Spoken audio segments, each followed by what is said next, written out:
No. You're Show. still a loser. Clown. Still a loser. Show. You're a Mets Say it with me, Mike. Clown show. Clown show. Clown show. Clown show. Clown show. Clown. It's a clown show. Unfortunately, welcome everyone to the Sports Jedi Network. Ron Palmer strike back. The word of Don LaGreca, New York Yankees front office turned out to be, in the trading deadline, a clown show. Salute everyone here. New York Yankees take on the Tampa Bay Rays this evening. First and foremost, I'm sorry for all you guys that got fooled with all the clickbait, copy and paste, shorts, YouTubers that just keep putting on trading deadline long. The Yankees are in talks for this guy. The Yankees are talking for that guy. And you guys wasted your time. That's why you have to hold off. This is why I'm going to say first and foremost, and I don't give a shit if you think I'm attacking the other folks. I really don't, because I don't support the channel anyway. When you go doing all these clickbait videos, be careful, because this is where you get egg on your face. You know, you all day long with the damn video. This guy's going to get traded. This guy's coming here. This and that. Nothing happens. That's why you got to be careful you got to be more of a Lois Lane Clark Kent instead of a Jimmy Olsen. So salute everyone. How are you guys? So I wanted to get that out of the way with the, so I feel good that I don't waste your guys' time doing a lot of these damn videos with hyperboles. I'd rather do watch alongs. I'd rather just go ahead and give you the balls and strikes, tell you what's going on currently than giving you a false dream. Now, let's go to tonight's MAGA. The New York Yankees take on the Tampa Bay Rays. The Rays come in at 65-44. The Yankees are 55-51. They had a nasty game yesterday with Brito. They let him out there. They did the Davy Garcia treatment there with the young rookie, and then they brought in Domingo Germán. Domingo Germán looked like he had no issues whatsoever in his armpit. I meant to come on 15 minutes earlier, guys, but of course this computer decides to play games with me there. But let's go with the matchup tonight. It is going to be Rodon taking on Zach Eflin. Zach Eflin is an Orlando native, born, raised in Orlando, played Little League with my former apprentice, by the way. I want to give a salute to my former apprentice there. Salute to you, pal. I know you're watching this one and smiling there. So, Mr. Dakota, I know that you're smiling at your friend. Zach Eflin is pitching this afternoon at the New York Yankees early this evening. And let's go right to it. You're only as good as your next day starter. Eflin pitching well. Rodon has to show us something. The Yankees front office told the team, you're not showing us nothing. We're not going to improve the team either. So they made two minor moves. They got Kenyon Middleton from the White Sox, and they got a minor league or a pitcher with that much experience coming back from the Texas Rangers at the last minute of the deadline.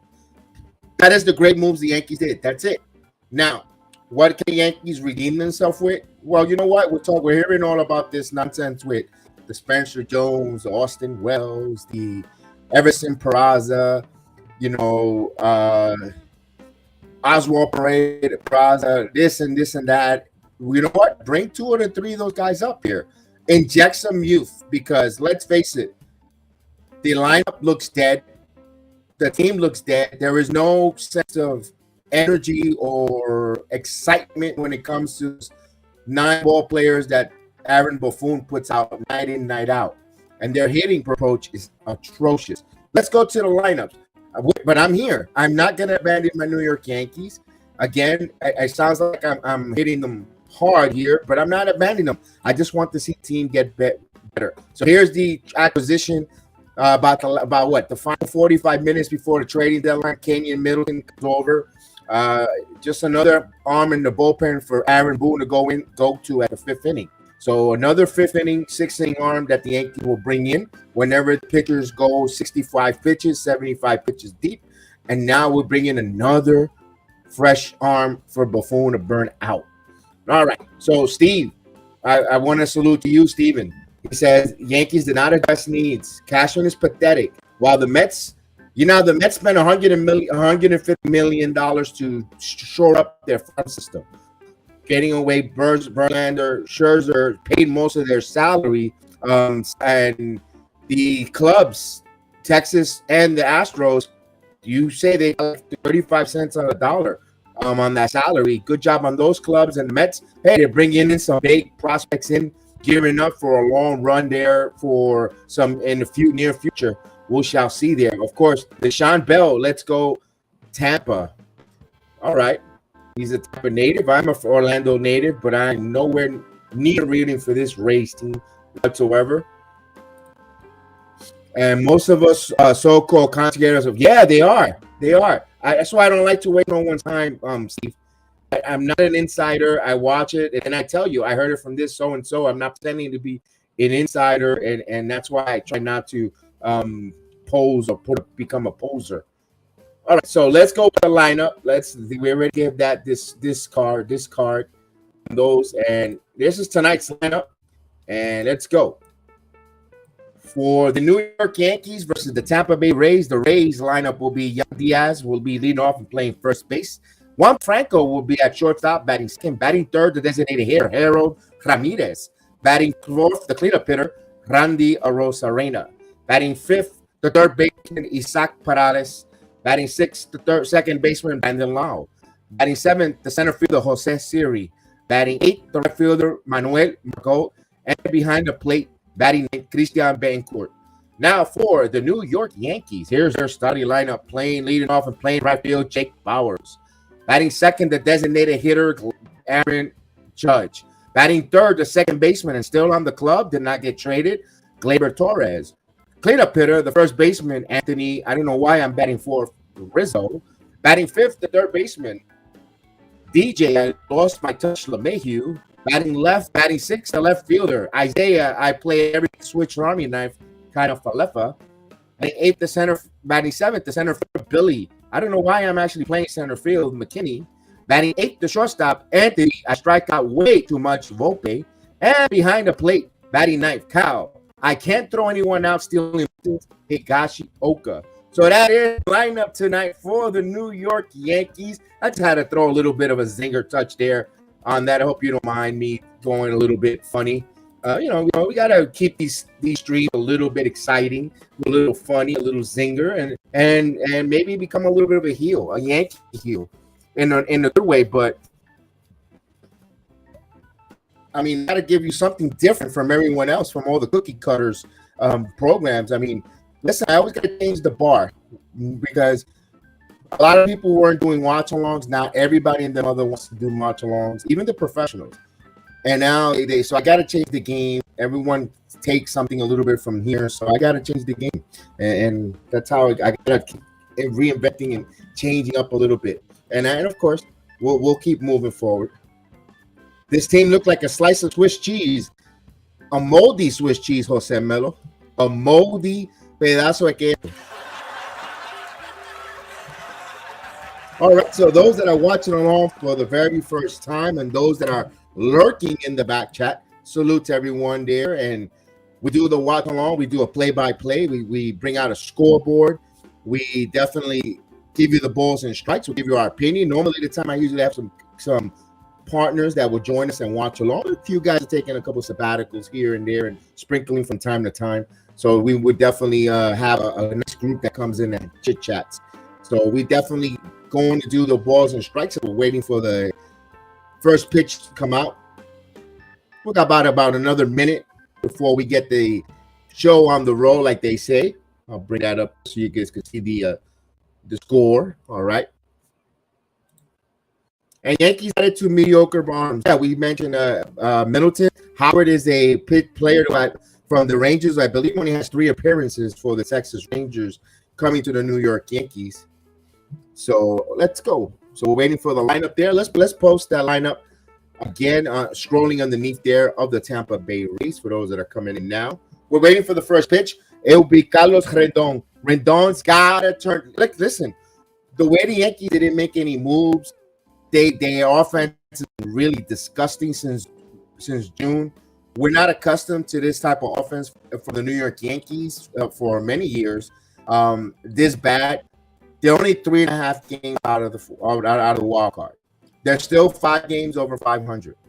I'm trying to give you the silver lining, the positives here. Before, we all know the negative. It's easy to sit here, be totally lambasted negative, and be totally miserable of all the negativity the Yankees play. They play.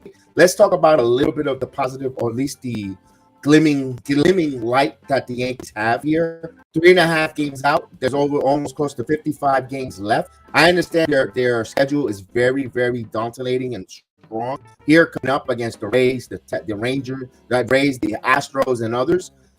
And I get that. You still have head-to-head with the Toronto Blue Jays to play. I know you still got to play the Red Sox. You got teams in front of you still that you still got to play. Astros. You got these teams ahead of you. I understand they didn't add to the team. Maybe there's a rallying cry and say, you know what, we don't need maybe that's a wake-up call to this team. You know what? There is no reinforcement. We got to take ourselves out of this predicament, out of this corner. Do we rally? Do we have a set of testicles? Do we have the balls? Do we have the cojones? Do we have the moxie to turn this season around? 3 games, half out, just for the final wild card. And just because you make up those 3.5 games, you don't stop there. You continue going. This team in a 60-game or 55-game stand, we've seen that they could be world beaters. They could. We've seen it 2 years in a row. Granted, it's the early part of the season, but it could happen. Anything is possible. This is baseball. La pelota es redonda. Anything happen. So we don't know. I'm trying to get that positive half glass full. And of course say, so why are you even doing a watch along if you think they're that miserable or terrible? Because there is still a hope. Because the game of baseball, anything can happen. We've seen it, and especially us being from the Caribbean, myself, Caribbean descent, from Puerto Rico, and know about baseball. La pelota es redonda, cualquier cosa pasa. And that's the saying in Spanish. Anything can happen. I see terrible teams win series that they're not supposed to, get inspired, with pitching. Good pitching, good timing, and bullpen could win you a lot of games, especially. But you never know. You never know. You never know what could happen. So, Rodon getting his warm-up is here as the Yankees have taken the field. Of course, we get the scoreboard right there, so you can see balls and strikes, the score. And let me ask you, the team did well in its trading deadline. I think the Astros getting Verlander back, a good, strong quality arm that knows the system, easy plug and play, also some relievers that they brought along. They did a good job. The Texas Rangers adding some bullpen, some starting pitching and bullpen arms, and also filling there the Dodgers as well, getting some number 3, number 2 starters. The Orioles should have went after Verlander, in my opinion. They could have used him, but it's what it is. All right. So I said 5. The Yankees are 4 games over 500. Now, leading off here, I gave you Rodon numbers. It's a 1-3 record with a 5.75 earned average with 20 in and third pitch, 16 hits, 15 strikeouts, 12 walks, 4 home runs. And the first pitch on the way, it's a ball outside, 1-0 as we're on the way here. Yan Diaz steps in. He's batting .318, 14 home runs, 51 RBIs, 108 hits, and 340 plate appearances. He takes a ball outside. No.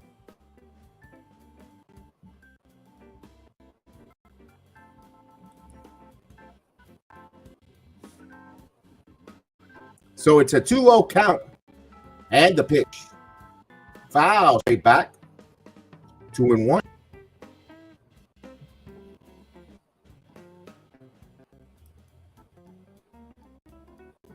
So we got 2 balls and 1 strike count. The Diaz pitch. This one. And you can hear the Yankee crowd give reason to cheer. And behind the scene, you hear the roll call. One thing I got to give the Yankee fans, we're very passionate. We dislike, we get upset when we don't get good players. We don't get quality players that make moves. But we still will salute, honor our players, our hero out on the field. You hear the roll call. This foul back to him too. So you got to respect that. The roll call is still there. The crowd likes it. They still respect it. All right. So Rodon, 2 balls and 2 strikes that kept here. The leadoff hitter, Yan Diaz.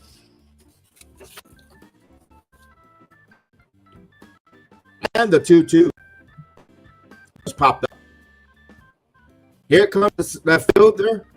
Leffa comes in and makes the play. Boy, that had to be caught there. If that one would have blew in and fell, oh my God, with the left field situation. Let's Steven, bro. If they had 42,000 fans last night, Yankees cash cow gives no urgency to do anything. I believe the Mets attendance will suffer, given the state of. Yeah, you're right, Steven. Especially early September. I mentioned that yesterday, and the pitch. There's inside. 1-0 to Wander Franco. Franco, who's batting 267, 13 home runs, 49 runs batted in, 107 hits, and 101 plate appearances. And the pitch. This one is hit in the air and foul. Play 1-1. Yeah, the Mets gave up Astros $55 million to help hit his first contract. Yeah, they bought for 35 cents on the dollar. Good job on the Astros there. The Mets spent $150 million to shore up their minor system. A lot of prospects here. Only time will tell if that was a move, because prospects are a gamble. And on paper, it looks like a good job for the Mets. That's what Steve Coleman wanted to do. He wanted to shore up a minor league system. He wanted to shore up and have blue chippers in their minor league. Get some line. Oh, Michael, I forgot to send you the link there. If you want to, I'll try to get you on, Mike. I'll get you on if you just let me know, and in between innings, I'll try to open up a link to send there. I totally forgot about that. I was hoping you and he'll come on both, but that's fine. And the 1-2 down low, 2-2. Yeah, the Yankees didn't do nothing on the trading deadline.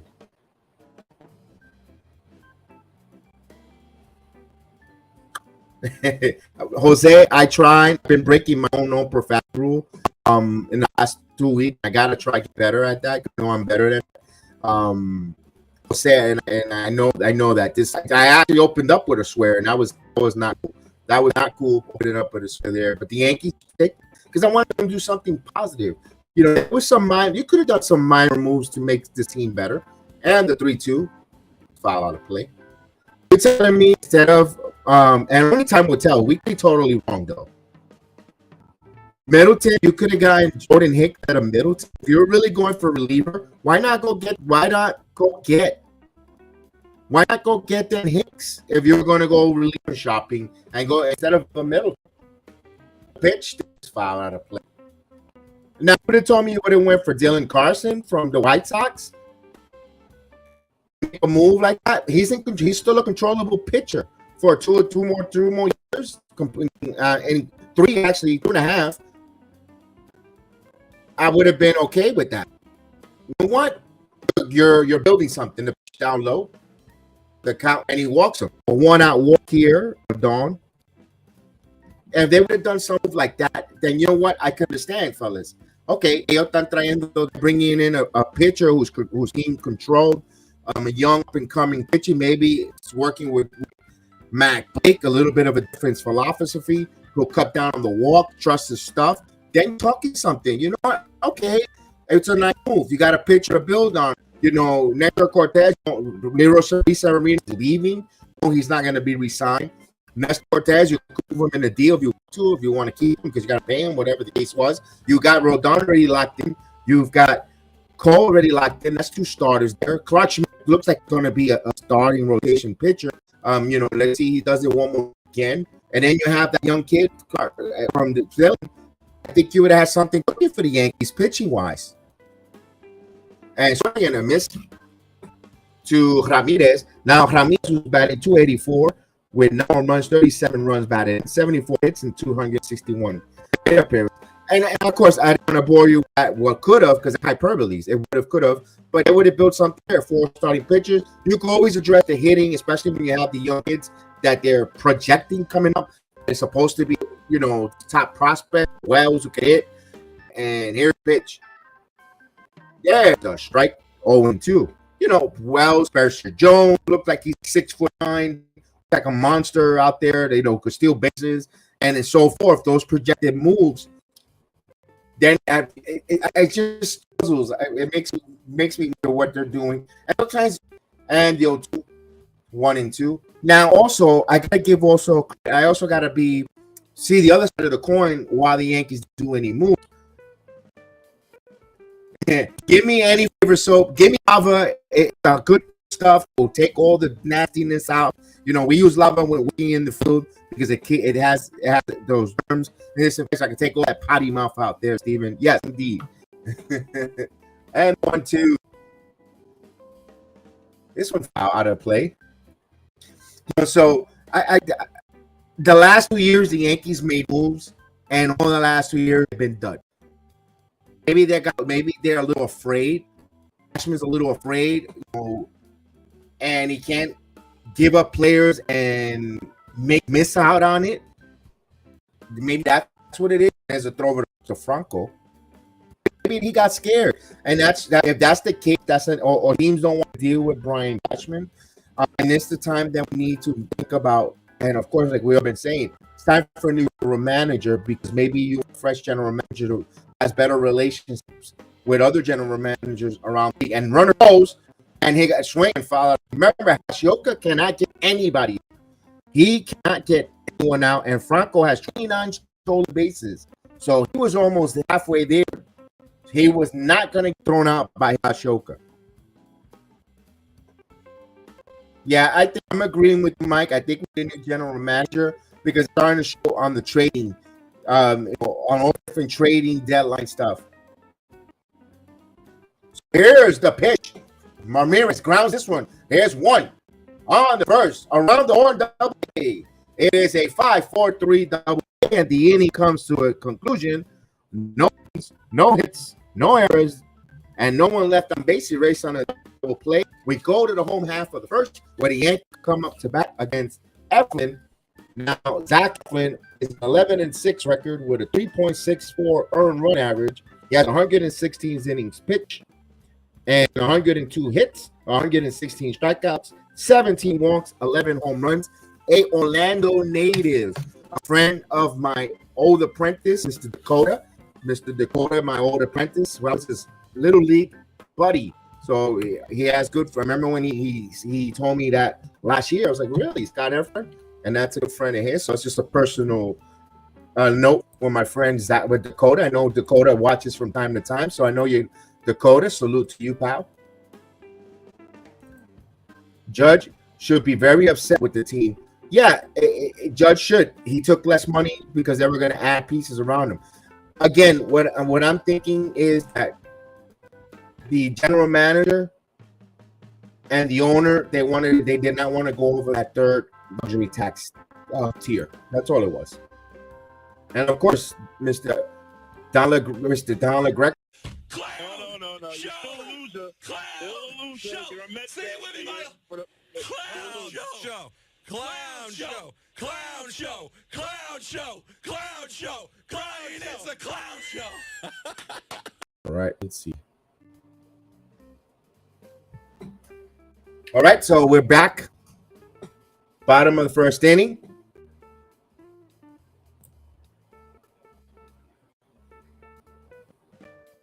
As you see the line there, Jake will be leading off.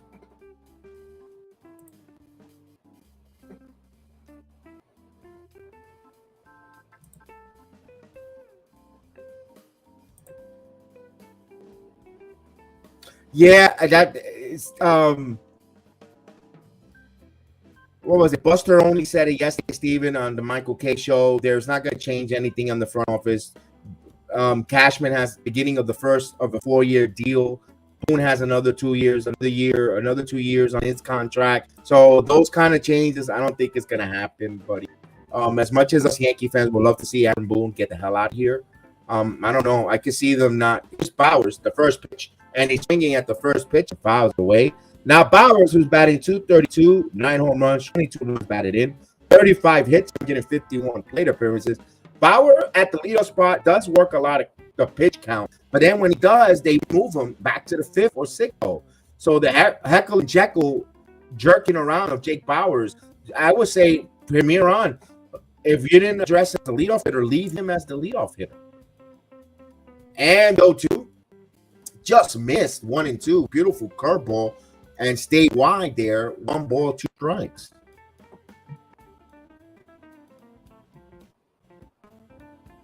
And the pitch. Grounded foul.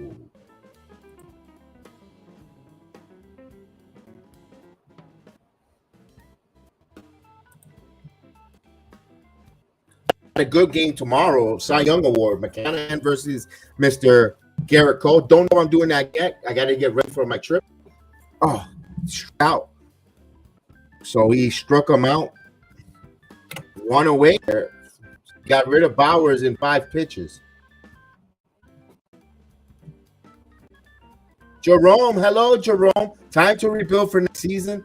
Yeah, but they're only 3.5 games out. I know they're not playing well. They don't give us any comp of actually overcoming that.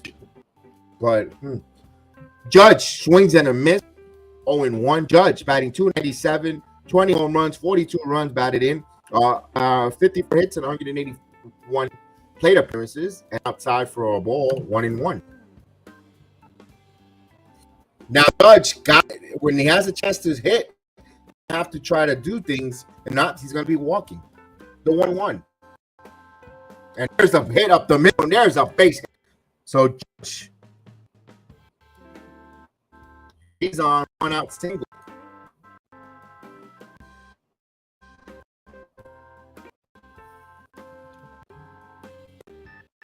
It's more and more and more. And Judge is the Yankees' valuable player.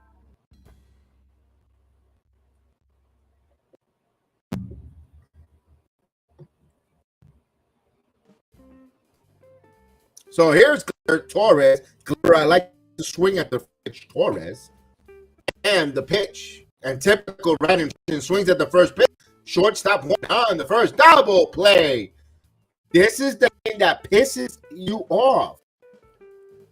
6-4-3, and that's like wet blanket. That's a wet blanket. Torres, what's okay to take a couple of pitches? There's nothing wrong. Hit with 2 strikes. Hey, hit with 2 strikes. Take a couple of pitches. It's okay. You're a major league hitter. Let's go. No, Torres decides to swing at the first pitch. No runs, 1 hit, no errors, and no one left on. Here we go. That's not the right approach. Come on, Glaber. You got to be better than that. Let's go. Oh, man. That's a quick one. You get Judge's hit go squandered to nothing. All right. So we go now a full inning. Get Rodon coming back out there.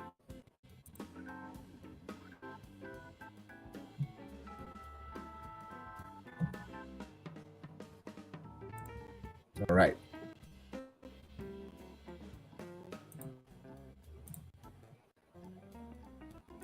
Man, it's crazy here.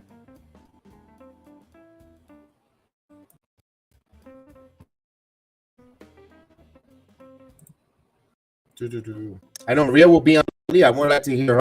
Rhea's probably a little tired. She probably got up early at 3 o'clock in the morning to watch women Team USA versus Portugal in the World Cup. Pretty sure Maria's a rabid soccer fan, football fan, and she was watching.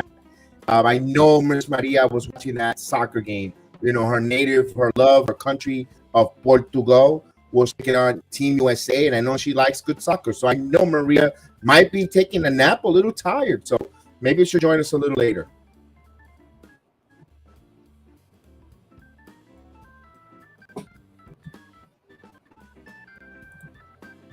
All right, so here we go.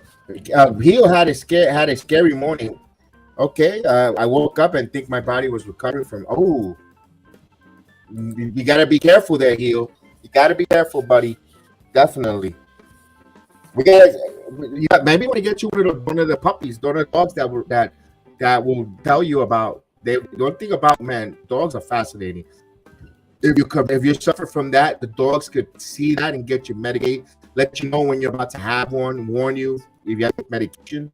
So maybe I don't know if you're allergic to dogs, but that's a real good pet to have around for that kind of help. That's a scary thing, man. So careful there. Yeah, and try not to play those video games. They cause those. I know you like to play on the show stuff, but you got to be careful or try to get some blue light sunglasses so it won't affect you that way. Here's a Rose Serena. Okay, now Nina. Okay, Nina. Good, good. There you go. Good job there. I got my special guest here.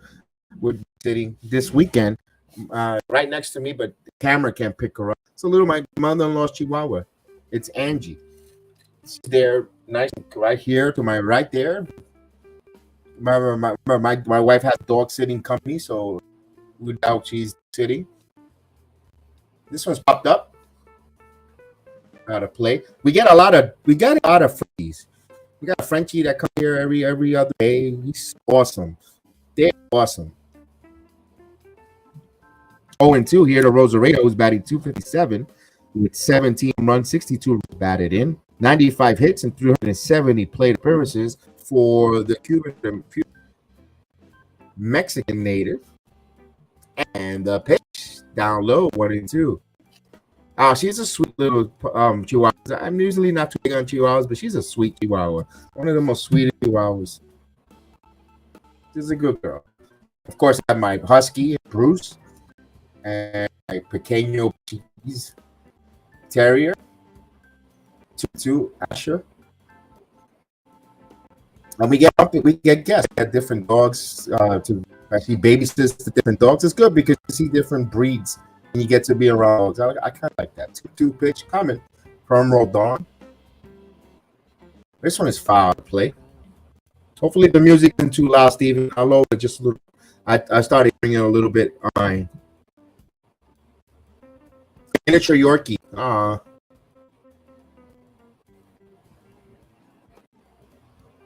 We've taken care of all different from the 2-2 pop foul straight back.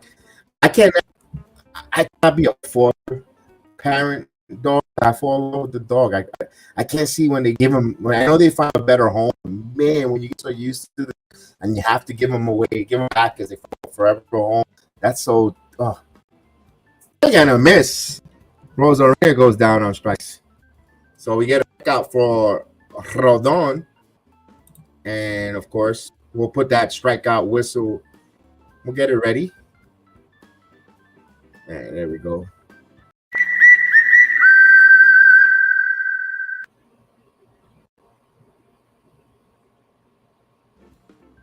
All right, here's Isaac Paredes stepping in. Don pitches to Paredes, and it's a call inside. 1-0.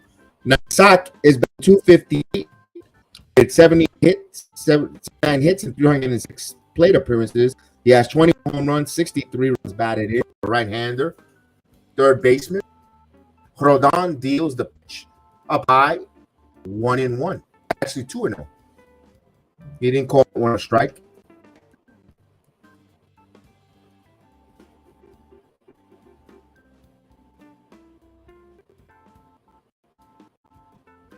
And the 2-0. This one is pop foul. Now it's 2-1 to count.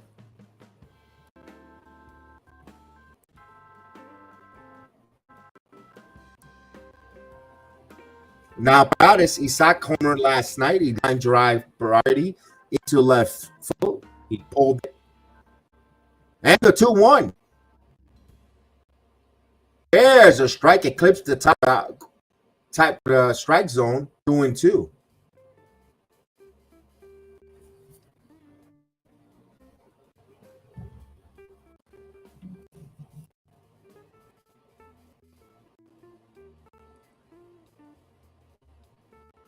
So 2 balls and 2 strikes here.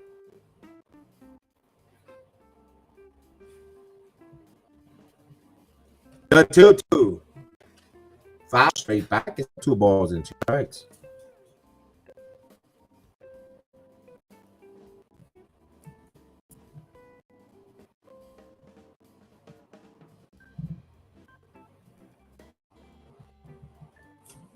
So we have 2 balls and 2 strikes here, and the pitch.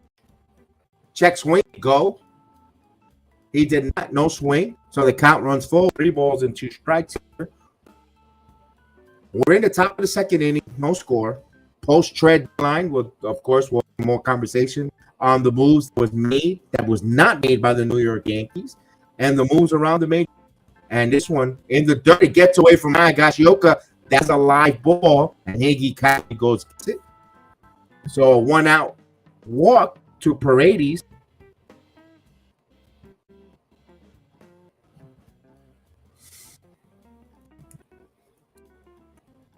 So 1 on, 1 out. Bring Brandon Lau. Lau batting 2-6 with 14 home runs, 42 runs batted in, 55 hits, 243 plate appearances. He is back from the left side, of course.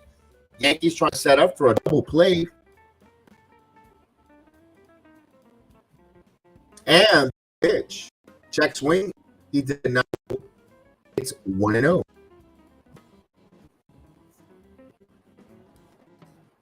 Rodon was trying to get that slider down and away, and Stevie has to pull it. You roll that over into a double play, so he's pitching to try to get the double contact. And another slider just missed the outside corner. It's 2-0. Rodon wanted to pitch. That totally missed. So 2-0 count.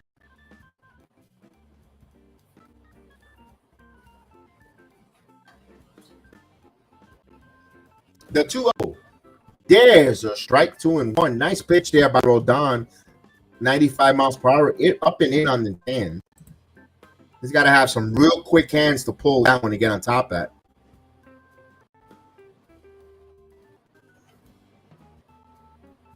Yeah, I did, Steve. I did mention that. I'll say it again.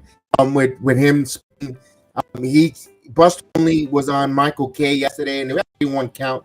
I'm talking about how the way he spent. He just signed the general manager Cashman for this is his first year before a year deal. Schwinn missed 3-2, so I don't think he's going to fire him. And also has 2 years on his contract. So I don't know if he's going to eat that money and have to just go away to bring in the manager and stuff. Stranger things have happened. So I know stranger things if the Yankees totally in a really negative red and they walks back-to-back walk here. So on with 1 out now. And also, I don't know if it's going to bring a new manager in here after having Boone on books or let it go for another year and then fire him when a year left. But, man, is that a little too late for us fan base? A lot of us fans do not like him.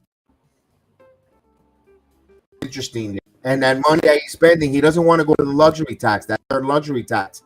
Even Steve Cohen. It's like he would get on there. Let's file back. Let me ask you this, Steven. Anyone that's listening, would you stay over that luxury tax? You have teams like the Cleveland Athletics making money, only spend $25 million to fill that kind of a ball club and allowing no disrespect, because we all got to play them too. We all got to beat up them. Man, we got to make a game out of them. But when you have guys like the Athletics in your division, that's a cushion for the Astros and Angels and the Rangers. And I get it, because we were benefiting ourselves, 13, 15 years ago. Remember when the Rays were terrible with crap? The Orioles didn't want to spend, and they were not that good. And also, Toronto was going through a little bit of an issue. And it was the Red Sox and Yankees. We benefit. So I don't want to sound like I'm being hypocritical here. But, man, when you got teams like the others who don't stand, who don't play or put anything, and you have to give them money, I can see why certain owners. Remember we were talking about earlier. They don't. A millionaire doesn't want to lose a quarter and swing and miss, let alone a couple million. Siri goes down strikes. That's the second strike of the inning for Carlos Rodon. 2 outs with 2 men on, and this will bring up Manuel Margot, who's batting .254 with 3 home runs, 26 runs batted in, 60 hits, and 236 plate appearances. As we good evening, Mr. Davar, count the guards, my boy Davar. Hope you're doing well, pal.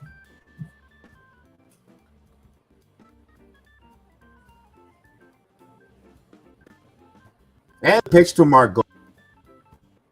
Up high for ball, 1-0. Now, Dawn has 2 strikeouts in the inning. He's falling behind in some count, and his pitch is getting elevated. 45 pitches here. And a lot of pitches here for him here in the second inning. There's a strike at the top of the corner. 1-1. Upper part of the zone. 1 ball strike.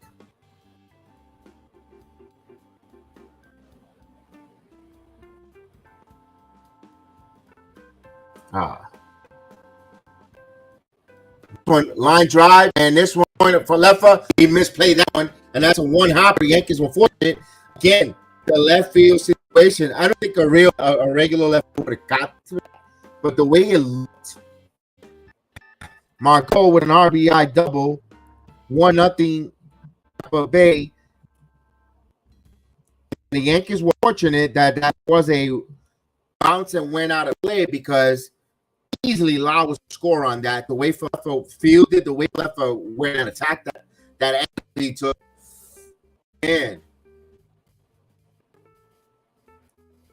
the inexperience there, they gotta up Everson Pereira.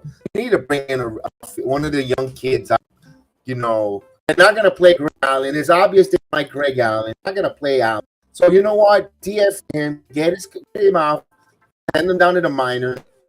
Do you want to play Greg Allen? You want to use his speed? You want to use him playing the outfield? You know what? Just bring up the young kid from AAA, Everson Pereira.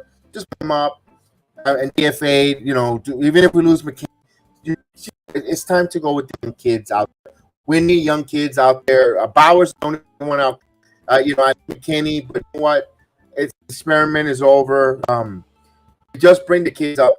You know, the left field. If you don't want Everson Pereira, because for some reason the Yankee system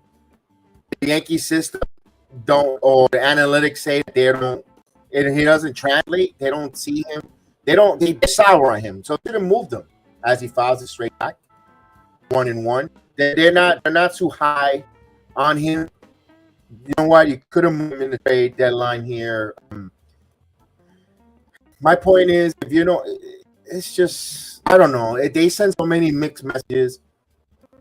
1 ball, 1 strike. Also, what I want to do, when I want to hear, there's a strike. 2. Even if you put them in on the schism or just a mask, the anonymous mask, I want to grab everybody from the freaking analytics team. We don't have to see who they are. We don't see it. I want them to grab all the people from the analytics as he files it back, and I want them to stand them all up on the upper deck, right up the deck. Just stand them all, sit them down there, right? And I want either Cashman or Hal or whoever to just talk to them and say, "See, Yankee Stadium, look in front of you. You see the dimensions? Get players who could hit the shortest part of this whole field. Use your analytics." And this one is long. And for Leffa coming out and in, and he makes the play, the inning comes to the conclusion. The Rays only get 1 run there on 1 hit. And actually, 1 hit, and they leave 2 and on. They leave 1-0. And also, I want for Christmas for the Yankees to give out rulers, to go out there and measure how far Yankees how deep is from home to right field, center field, left field. I want them. That's the other exercise. I want the Yankees, the analytics department, do whatever the hell you have analytic-wise, guys who could hit the ball to those shortest parts of your stadium and get me players that fit. Because my God, they go after the almost opposite type of players that doesn't fit the ballpark. It's like, what are we doing here? It's like it's someone's nephew is running the Yankees here who went to MIT. That's what it seems like. It just doesn't add up here. It doesn't something doesn't add up.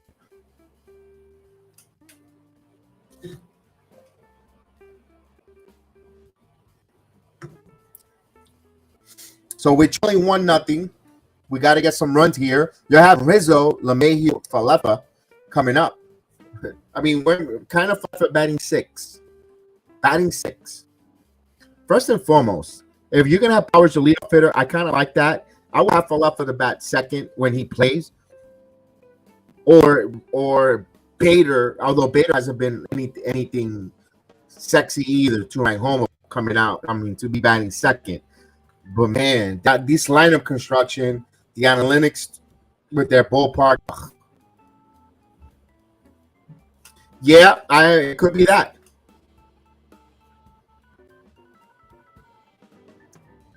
They don't care. They'll care. They'll care when people start going. When on TV, the mighty Yankee Stadium looks empty in September. And the thing is, they'll sell the tickets. They'll make them, and even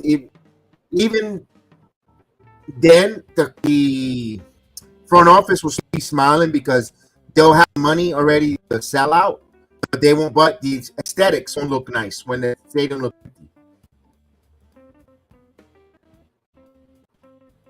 All right. Here's Rizzo. Now Rizzo, 240 batting average, 12 home runs, 41 RBIs, 9 hits, and 369 plate appearances and swings at numbers. 0-1. Efron, 10 pitches. 10 pitches here at the second. Meanwhile, Rodon is close to 50. Big difference. And who got paid all that money? Yeah. 2 pitch, 1 out. As away here with 11 pitches. 11 pitches. So Eric is going to go 8 innings if he keeps up that low pitch count, while the Yankees are going to use like 7 relievers tonight. As long as we get victory, right? Here's DJ LeMahieu. Now, LeMahieu, who's batting 231, 8 home runs, 28 RBIs, 7 hits, and 320 plate appearances. It's a call strike. Oh, boy, these walk-alongs are going to get bleaker. I tell you one thing, we'll start doing a little more wrestling if the Yankees fall out of it by today. Here's a ground ball to F front. Mayhew. It's a pathetic attacker right to the pitcher. 1-3. 2 quicks with 13 pitches. 13 pitches, recorded 5 outs. That's soft. That is like a 80-year-old man, nice and soft hit there by LeMahieu. Needs some batting aggro. He can't hit it hard. All right. Here's Isaiah kind of Falefa. Now Falefa takes the pitch outside. 1-0. Kind of is batting 257 with 5 home runs, 20 runs batted in, 55 hits, and 214 plate appearances. The Toronto Blue Jays called the Yankees in Falefa the shortstop. We all know that Jet is on the injured list. He'll be returning. Probably gets a stint on the IL for 10 days. They Skeleton Juan. Falefa hits this one and foul. It sounded nice on the bat.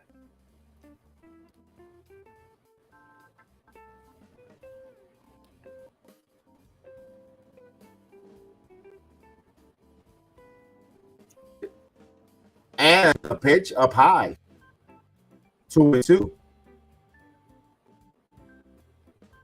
Of course, Scott Efron's free agent picked up by the Tampa Bay Rays, was on the Phillies last year.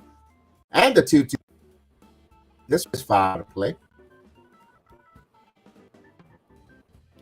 So Saturday will be Verlander, I believe, for the Astros against the Yankees in Yankee Stadium. We'll possibly return of Captain. The 2 just missed 3-2. So this is the longest sequence of pitches a Yankee hitter tonight has seen. 7 pitches. Actually, 6 pitches. This 7th one on the foul one. 7 pitch, an 8 pitch at bat for Isaiah kind of Falefa. So this is the kind of I will see if the Yankees were still hitting where they were hitting guys, and they still have, but they 8 pitches at 9 and it worked out. Then I said, what? Swinging at the first 2 pitches and the pitch count low, it doesn't work. This Falefa, there's a base hit. So a base hit from Isaiah kind of Falefa will bring up Billy McKinney up. Now McKinney, who's batted 244, 5 runs, 11 runs batted in, 22 hits, 90 plate appearances. So he's close to 100 at-bats, close to a quarter season with the Yankees.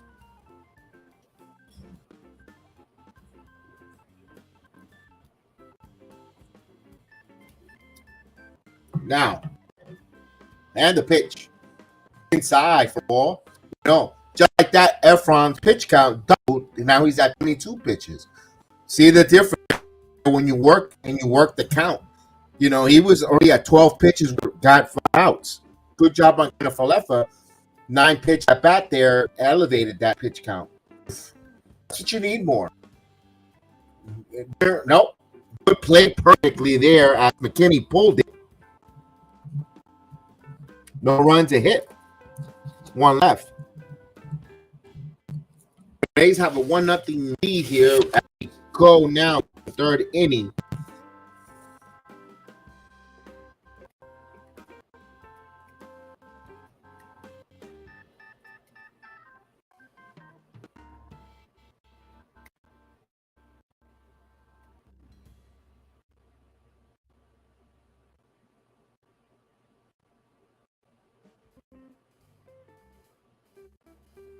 Right. Let's change that lineup.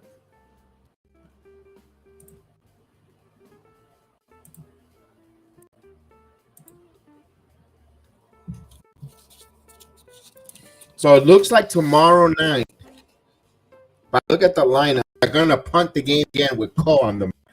No, you're not getting Aaron Judge. You're getting Stanton. Stanton's taking the night off. So you know for Aaron Judge will not play for Cole start. I know a lot of people are cringing on that, but the way they're going to play, that's how they're going to protect Aaron Judge.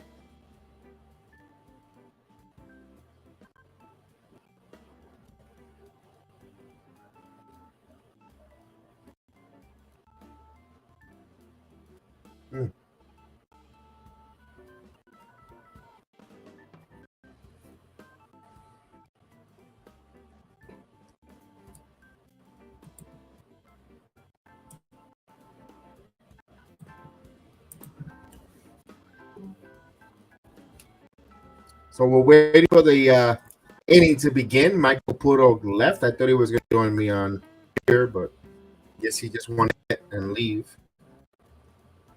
Dinner. All right, so Rodon finished up his warm-up pitches.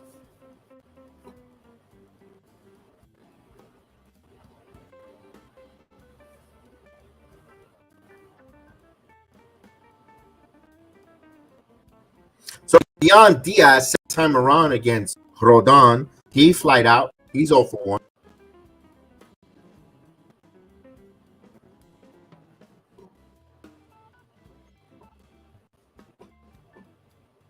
Top of the line. Here we go. 52 pitches. The pitch. There's a ball up high. 1-0. Efron has twice as less pitches as Rodon. And that's where Falefa having a big battle there with 9-10 pitches. Pitch. There's a 1-1. Now we know Rodon, a high strikeout pitcher. You're going to get a lot of 3-ball, 2-strike counts. But boy, sometimes he needs a quick in here. 1-1. Swing and miss 1-2 as he flips that one.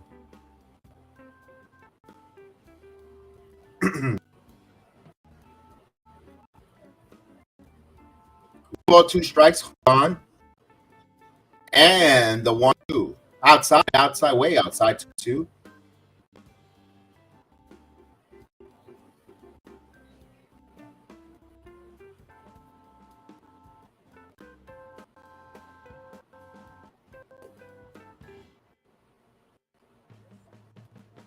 The 2-2. This one is going right center field. Going back at the track, the wall. A home run. Wow. Yanni Diaz with a solo shot. He goes to field. 15 home run for Yan Diaz. Makes a 0 lead here. Oh, boy.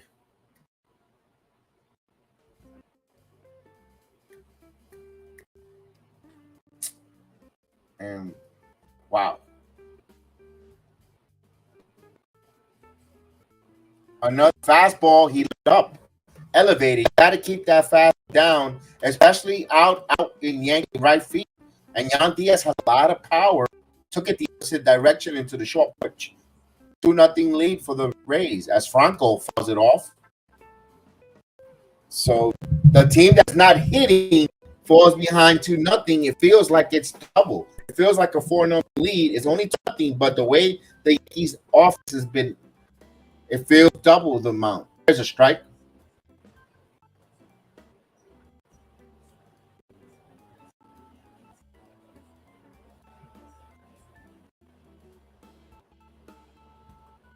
The pitch up high. 1-2, and Rodon still living with the ball up.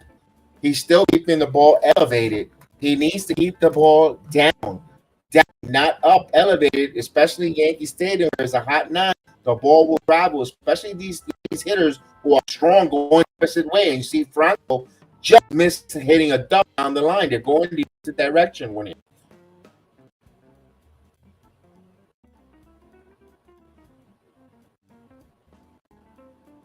One ball, two strikes here. A run is in. A leadoff home run. Start the inning here. 2-0 Tampa. 1-2. There's a call strike. They're called the inside corner. Excellent share by Rodon. He gets the strikeout.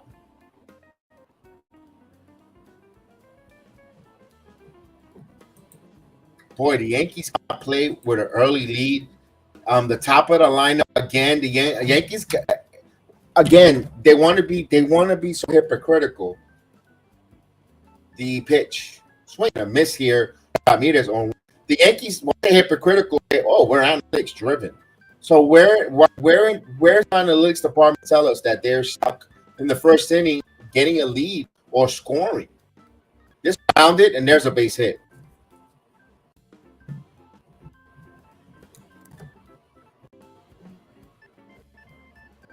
Ooh, and trivia, when Maris hit 61st home run, what was the stadium attendance? I'm going to say old Yankee Stadium, you showed what, 55, 52,000? I don't know if it's full. I don't know if it was full back then. But you know what? For poops and giggles, I'm going to go 50,000.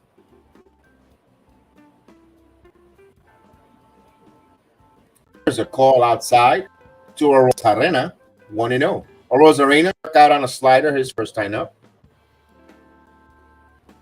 Tampa up 2-0 New York Yankees here.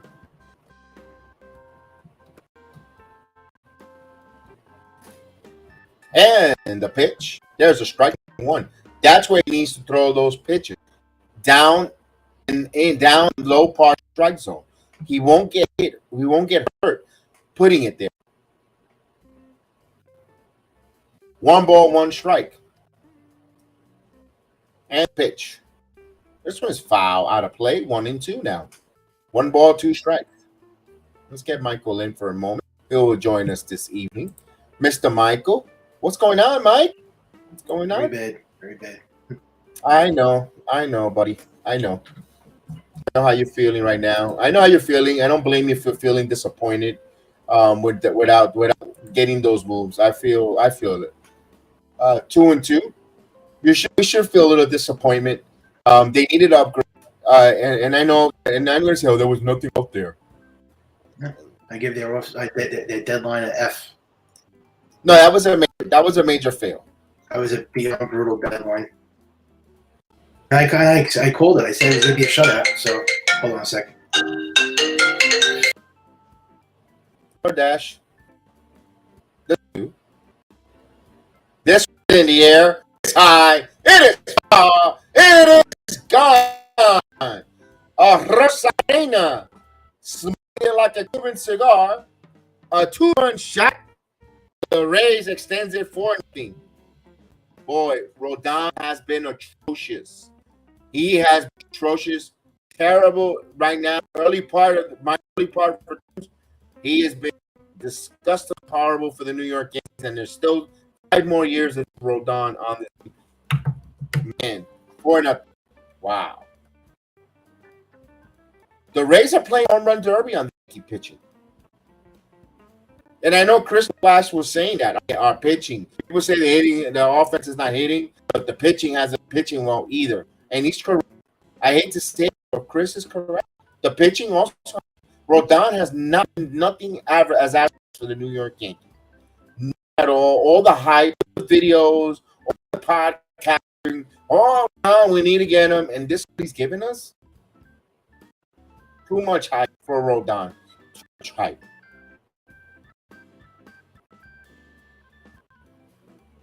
And here's Paradas files this one out. So it is doubled for the Rays. Boy, this was like an 8-0 blowout right now.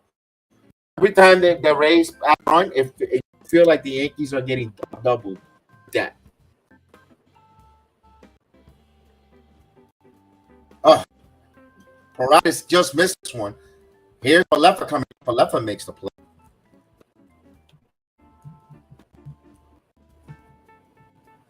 Outs now with the bases in, will bring up Lau. Boy, he just destroyed another high fastball. I'm looking at the home run from a Rosarena. Another ball up in the zone. I'm telling you that he has to keep the ball down. If it's not hitting the damn fastball too high or hanging sliders, I mean, come on. 1.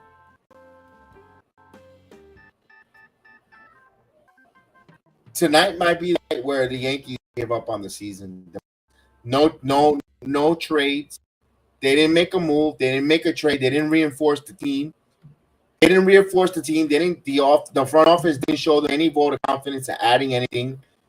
Just a couple of bullpen arms, and that's it. No hitting, no extra. No. Hey, so these pitchers know when they know who's really a real good, strong defense there. They know that. They know. Swing and a miss. He did. Rodon gets a strikeout. But a home run by Diaz, and then the Rosarena. 3 runs, 3 hits. My God. 4-0 Tampa. So Rosarena was 18th home run of the season, gives the 4-0 lead. Unacceptable. You gave up 2 home runs in that inning. Now offense got to do something. Yankees offense is not doing nothing. They never strike. Can the Bronx Bombers strike back? I don't think so. They have been hampered really terrible. You got Volpe, Higashioka, and Bowers. And I hope this is not the night where the offense or the team gives up.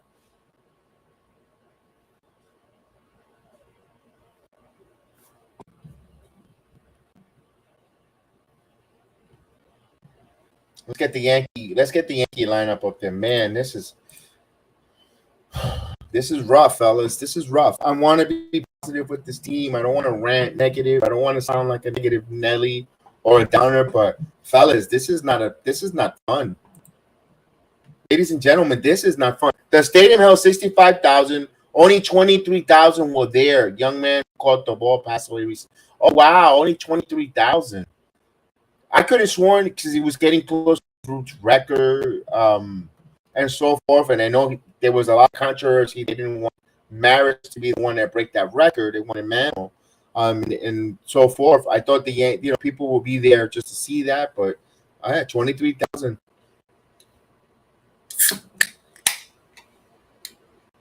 Good trivia, Steven. Good trivia. I enjoy those, even though sometimes I'm like clueless of half of the stuff. It's a little bit way before my time, but I like to read up and know about it. Guaranteed, if you ask that question a year from now, I'll remember.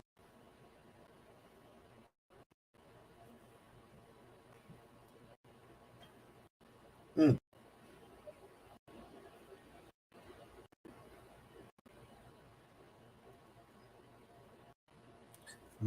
4 runs on hits for the Rays. Yankees with 2 hits. They're making it count. Here's Volpe takes a call strike 1-1. Now they're gonna benefit Eflin because he's just gonna throw strikes, get ahead of the count, throw strikes, play catcher. Let's go. Volpe 210 hitting. Swing and a miss. 0-2 now. He's batting 210, 13 home runs, 36 runs back in. He does have 74 hits and 353 plate appearances. His OPS is atrocious, 286. He needs to get on base. There's a ball, 1-2. Volpe needs to add more walks and more plate discipline, and that's going to come with time. He's more mature as a major league. The walks, recognizing pitch to go away from it, not. And also, he's got to count on his long swing. I know I say it time and time again after stream, but when you talk, I feel like I'm talking into existence. The 1-2. No, they called it the inside corner. He got the ball, strike 3. He froze him. A late call by the home plate umpire, but Volpe strikes out.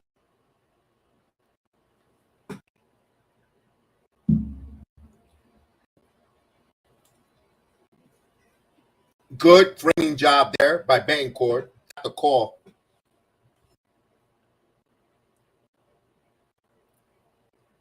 There's Higgy outside for a ball, 1-0. And you could tell Volpe looks different.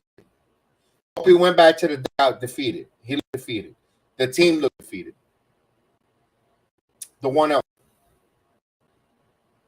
There's right.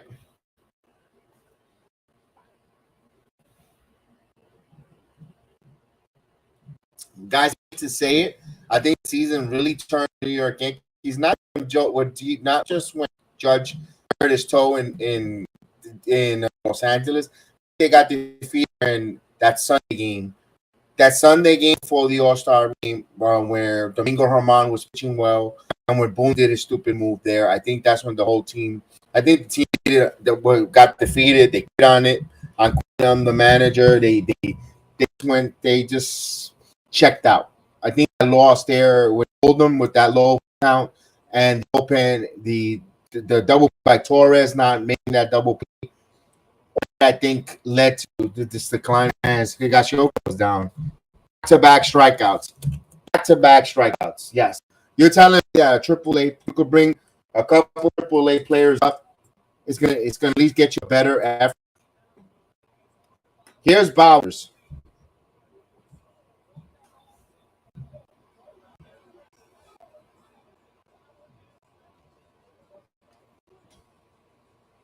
Bowers is in a rush here. He taps it softly to the first baseman. So, my God, that's a pathetic inning. So the Yankees go 1, 2, 3. And let me give you that approach. This is what they need to bring. Posture up and right down. You can't get in trouble. It's like you're punching a little person, right? With your right hand. It's going boom, right there. With that knee down, and now you're on top of the baseball. Really ripped them an asshole. You should have seen what he said about him. Now the little person is he said that enough is enough. They got to change the whole dynamic of his team. Everybody has to go. He goes, I have to see. He said Boone has to go. He said that's it. I mean, he said they need a cultural change. Yeah, he said that's it. Cashman. He still sticks up for Cashman though for some reason. I don't know why, but who's that? Kay. Yeah, Cashman has to go first, I think, and then Boone, and then everything else has to go.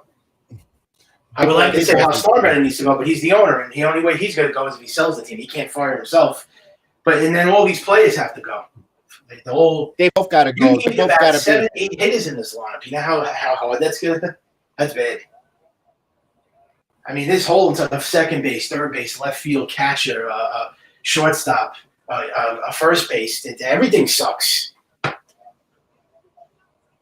Yeah. Who would have thought 3 or 4 years ago when Garrett Cole came here, I thought this was a World Series championship team, but we little did we know it was that bad. I guess they had so many holes. Yeah, so everything fell apart at once. Everything fell apart overnight. But this has been going on really for years with this team too. But it just got worse and worse as the years went on, I think. They always who does it all start with? Brian Cashman. He's the one they seem to fade. Well, how does this fucking guy still have a job? That's what I'd like to know. They seem to fade. They fade every time at the end of the year, and I think a joke. I don't know if you can agree with me or not, but I was just saying. He's worse than Jerry Jones. Well, actually, you got to say Hal's like Jerry Jones, I guess, because they're owners. But he's worse. At least Jerry Jones has passion. At least Jerry Jones cared about winning. back in the day. This guy doesn't care about dick. Yeah. As we're getting ready here to start the inning. Yeah, he is. All the shit I talk about him. They say he's the worst owner. He's the worst owner in sports. I don't know about worst owner in sports. I think it's Hal Steinbrenner. Oh no, not the worst owner. You got worse. First of all, Jerry Jones has championships. Didn't they win the Super Bowls when he was on there? He got the Super Bowls, right? Yeah. In the beginning of his tenure, he got 4 Super Bowls, I think.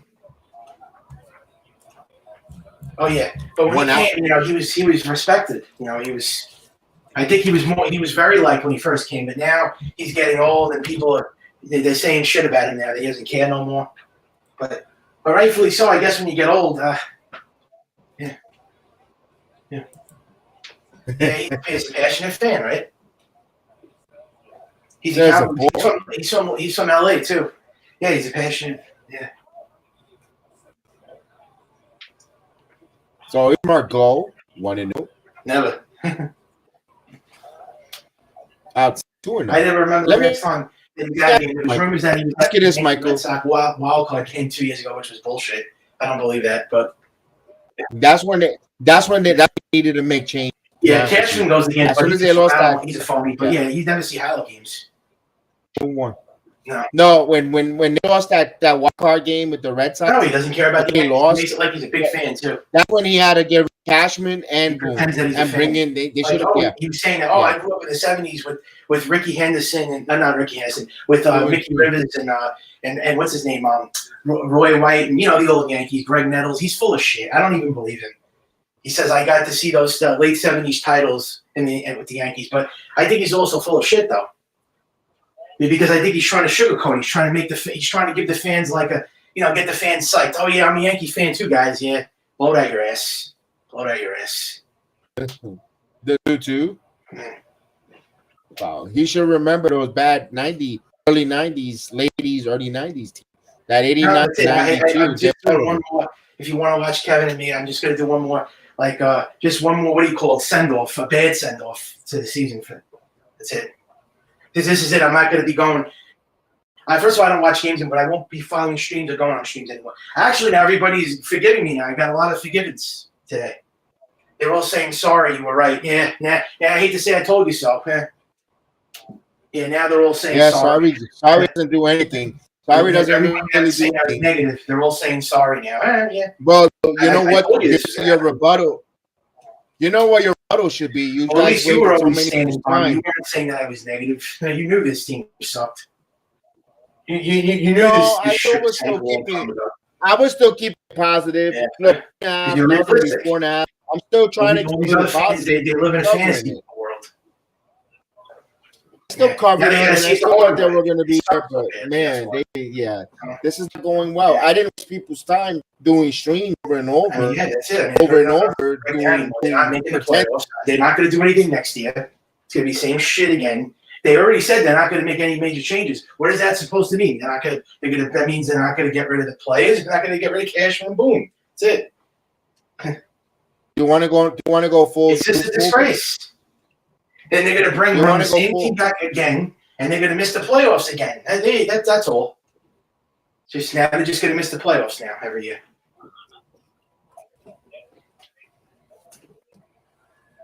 No, they never do. Even when they won championships back then. What moves can you look back and say, wow, that was a great move? They never did that. They got Jerry Hairston that one year. Do you remember Jerry Hairston Jr.? I mean, that's the moves they made. You want to know something? They didn't really have to make those moves back then because they were set. They were World Series ready. These teams desperately need those type of moves. They really stink. They're not even close to a World Series. These teams really need it, and they don't do it, of course, because Cashman doesn't. He's got his head up his asshole. He doesn't care. And then everything is the luxury tax. Oh, we got to stay under the luxury tax. Once they say that, it's over. That's it. Once they talk about the money, it's over because that's all he cares about. Hal Steinbrenner. That's all he cares about. Yeah. Once he says he wants to stay under that luxury tax, when they got, by the way, $9 billion they're worth, they have the nerve to say we're going to stay under the luxury tax. You imagine a billionaire A billionaire talks like that. He's got $9 billion, that guy, and he has the audacity to say, I'm going to stay under the luxury tax. He's a piece of shit. Yeah. 1-1. All right, let me give you this. Let me give you this cap. Hold on, Mike. Give me a second. Let me give you a read. I'm going to ask you a two-part question. Yeah, it It's is. from July 25th. From the July Right 25th. Once that patch came out, I knew it was over. All the signs, all the white flags that the Yankees don't care no more. They're telling you that. They're actually telling you they don't care no more. They showed it with the patch. They showed it with the deadline. That's it. That's yeah. The patch showing me that they're money grabbing. I failed to mention this. What about Amazon Prime? What about the stupid stream games you got to pay $10.99 for? What a joke of that. That's another white flag that's telling you, yeah, we don't care. We just care about money and profit and revenue. That's all they care about. As long as they're doing that, they're happy. They don't care about the World Series. Give a shit about that. Yeah. And these stupid fans, it's like they don't, and they still win. It's like they don't lose. They get. Why do these fans go to games for? That's what I like to know. Why do they go to games? I mean, what's wrong with that? You know, it's an experience. It's an outing. Yeah, they want to entertain. They want to go to the sporting event. You know. Why do you go to Yankee games? It's like they're bored. I mean, there's other things to do. I mean, I don't know if there's any concerts going. I don't know if there's any concerts out this summer, but can't they do something else? Well, they bought it ahead of time, thinking they were going to be good. I mean, they got some bill of goods. I bet he was invested. They just go for the entertainment, I guess. Yeah. It's like when you buy a bag of chips. You can buy into games and they go. I think they also, a lot of these people go to games and they get free tickets and they probably go and they take the advantage. It's an experience. Listen, people are all winter in that cold winter in New York. They have some nice weather. Let's just go. Just something to get that. Oh my God! Wow, pitch here. And now goes to second bank court. It continues. But what do you expect the last place team to do anyways, though? They are in last place, the Yankees. I mean, they're that bad. A last place team is supposed to be bad. Yeah, those games should be cast for free, but you know, I invest every year at Orlando, Florida. Joe, I invested that major league ticket every year, although T-Mobile pays. But, yeah, and all three. T-Mobile still pays for it. I have to mute you for a second. Let me talk for a second. A disaster for two New York teams, but really bad for baseball for New York. Holy shit! I didn't think it was gonna be like this. Both teams are. No one thought New York ball was gonna be terrible. As we get warm-up action, Hamilton in the fourth inning. The Yankees are worse than the Mets because the Yankees hold to higher expectations than the Mets. You know the Mets are always going to fail. Foul to play. So we got bullpen at 95 pitches here for Rodon. He's not going to make it past the fifth inning. Yeah, there is some time left, but not really. But I guess 2 months could be considered a lot of time in some people's eyes. But yeah. Not if you're losing. Not if you keep losing on losing streaks. They mailed it in a while ago. I think they're a bigger disappointment, the Yankees, because, like I said, they're the Yankees. It's the name. They're supposed to be a successful franchise. The Mets always do this. You know this with the Mets. They always fail. They did go for it, though, and they still lost. They tried to go for it. They tried to win it, and they still blew it. The Yankees don't even at least make an attempt. I would give them credit if they actually bought the World Series and lost, because I would say, all right, I give them the credit. But they don't even do that. Yeah. All right, we got to change the innings. Let me give you these names. Mike, hold on a second. Mike, hold on. Let me get something in here. At least those teams names. Look, I know that was a colossal failure for them, but I give them credit where credit is due. That's all I have to say with that. Because now at least they know what they have to do. Those two teams, they have to go with the prospects, I guess. Because that's the only thing you have to do when you lose with all-stars. What else can you do? I guess trades, prospects. Can't you rely on free agents? You can't rely on free agents every year. The Yankees, I don't know what their future hold. What the fuck is their future hold? They don't want to. They don't want to make trades, smart trades. They don't want to do signings. They don't want to call their guys up. What's the future of this team? That's the one you hit. They don't want to call their guys up. The system sucks. I'm just going to get to that. They're not even good. These prospects. They overrate these prospects, and they're never good. They're overrated. All of them are not good. They have a terrible farm system. They never had a good farm system. The Yankees. I don't know why these fans overrated these prospects. They're no good. Volpe, yeah. Yeah, Volpe was a bust. Yeah, Peraza has been bad. He doesn't hit. They did it like twice now. Cabrera, it was bad. Dominguez, I don't think he's going to be good when he plays. I mean, Austin Wells is another one. They were saying they're going to play him, but he's another one that's just going to be another, flash in the pan. You so think Austin Wells is a flash in the pan? And they have those other ones that what's his name, Spencer Jones and Sweeney and Perea. I don't have any confidence with these guys. I really don't. Roger Arias. I mean, it's all the same shit again. It's just. And now you know why no teams want our prospects. Why do you think they don't want our prospects? They know they're not good. And all these teams hate doing business with the Yankees. They don't want to do trades. And Cashman, what he tries to do is he tries to screw these teams. But he wants a lot of product. See, he wants too much Cashman for these players. They're not even good. Like Torres. No, I think Cashman needs to go. Cashman needs to go for that reason. Teams are tired of working with Cashman. He has a reputation already. I thought that trade was actually a young player. He's younger. If Cashman is willing to trade a young player, that means that there's a red flag with that player. So I think that's what Cashman that's why he needs to go. We need a new voice, Michael. Yeah, you don't ask for 4 players for Torres. Give me a break. He should have took the two controllable young starters that were pitching out, and he should have shut up the bat and should have took the trade. He's an idiot, Cashman. Another trade that he blew. Those starters are actually pretty. And that's 2 years. 2 years in a row. The Marlins won Torres.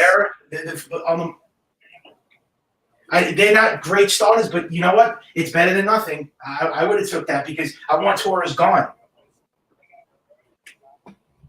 I was a big Torres guy. But no, he has. But the other guy too. They say they throw 100 miles out, but what I'm saying is I want to get rid of all these guys. I want to get rid of Torres. I want to get rid of LeMay. I want to get rid of Stanton.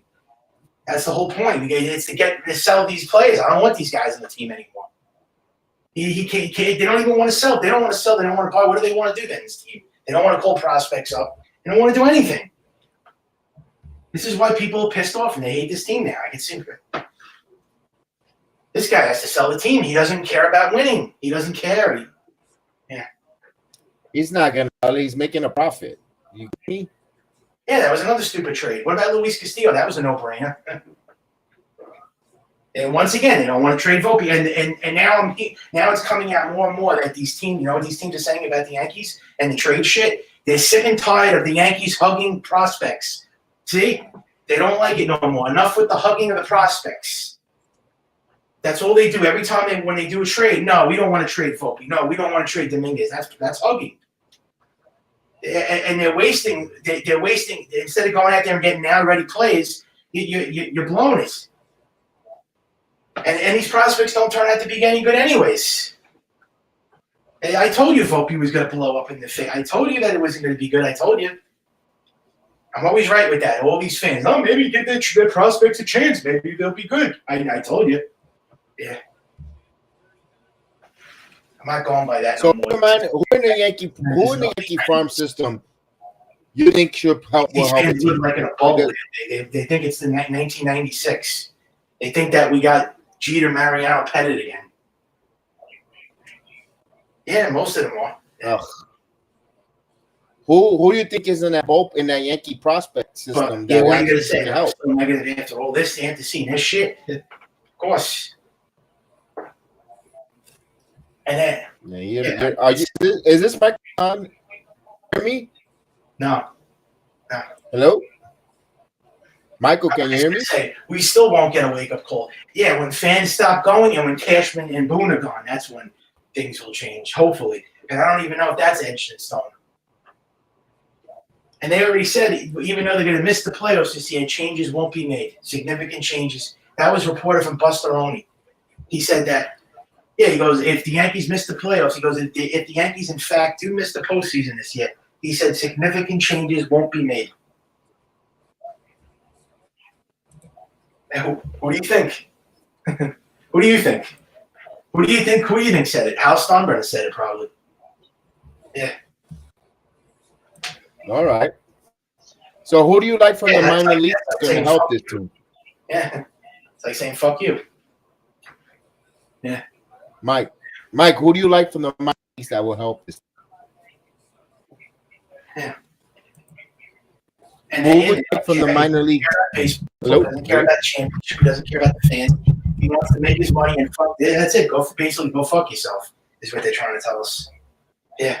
Then you should. Then you know what? Then if that's the attitude, sell the fucking team. Then sell the team. You don't care about the team. You only make money off the team. Sell it.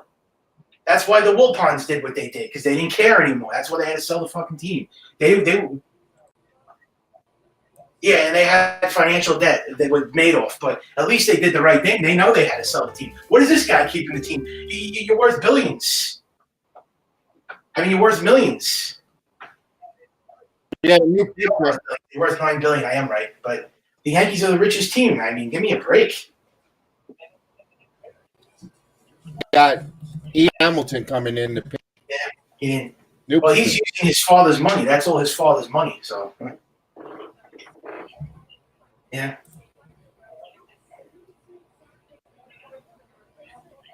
Yeah, shareholders. It's shareholders. That's what it is. That's where the problem is. They're a bunch of shareholders, Mike. They're not the same people. Mike is gone. All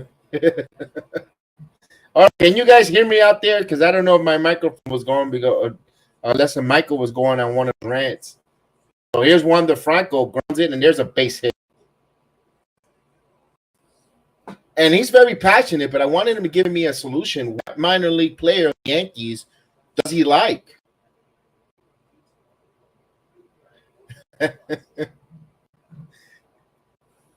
He just kept going. He just kept going like Enter buys a barrack. Right? I just wanted to make sure because I'm like, is it hearing me? All right, so 4-0 Tampa up, and Hamilton is in. Rodon pitched close to 100 pitches, of course, with the team and the manager and their philosophy. You reach 90, 99 pitches, you're yanked. No matter if it's, they just pulling you. You got Hamilton, and again, you're going to have this bullpen now with no days off here. And no day off. Yeah, wraparound series Astros to continue. Now you're going to ask the Friday close. Good thing Domingo Germán yesterday finished off the second half of that game all the way down to pitch 4 strong innings after Brito got hit for 5 runs. But man, doesn't mean you have to blow your bullpen all tonight. Looks like right there, Hamilton. 1 now the count. Now I wanted to give him Caputo's thought. Here's the Major League Baseball trading depth cap from July 25th. All the movement that was done there, and the Yankees pretty much sat on their hands. The pitch. This one is grounded, and Hamilton's going to go to first, and advancing to second. Franco will go to second now. On the 25th, you had Kike Hernandez going to the Dodgers. You had Rosario go to the Dodgers. You had Noah Syndergaard to the Guardians.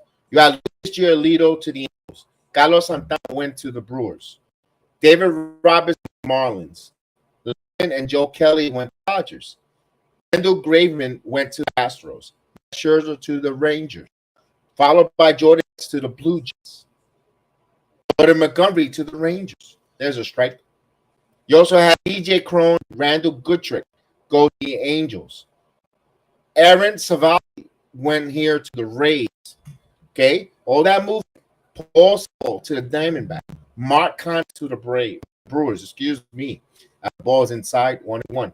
You also had Jaime Candelario go to the Cubs, Branham to the Braves, Chill G-Man Choi to the Padres, Paul DeJong to the Blue Jays. This one's going to miss 1 and 2. Justin Verlander to the Astros, Michael Branson to the Phillies, Berg to the Marlins, Austin to the Rangers, Eduardo Rodriguez failed to trade. He was traded to the Dodgers. Andrew Chapin went to the Brewers. Tommy Pham to the Diamondbacks. Yarbrough to the Dodgers. Josh Bell to the Marlins. Jack Flaherty to the Orioles. And Kane Middleton to the Yankees. Those are the moves that happened. One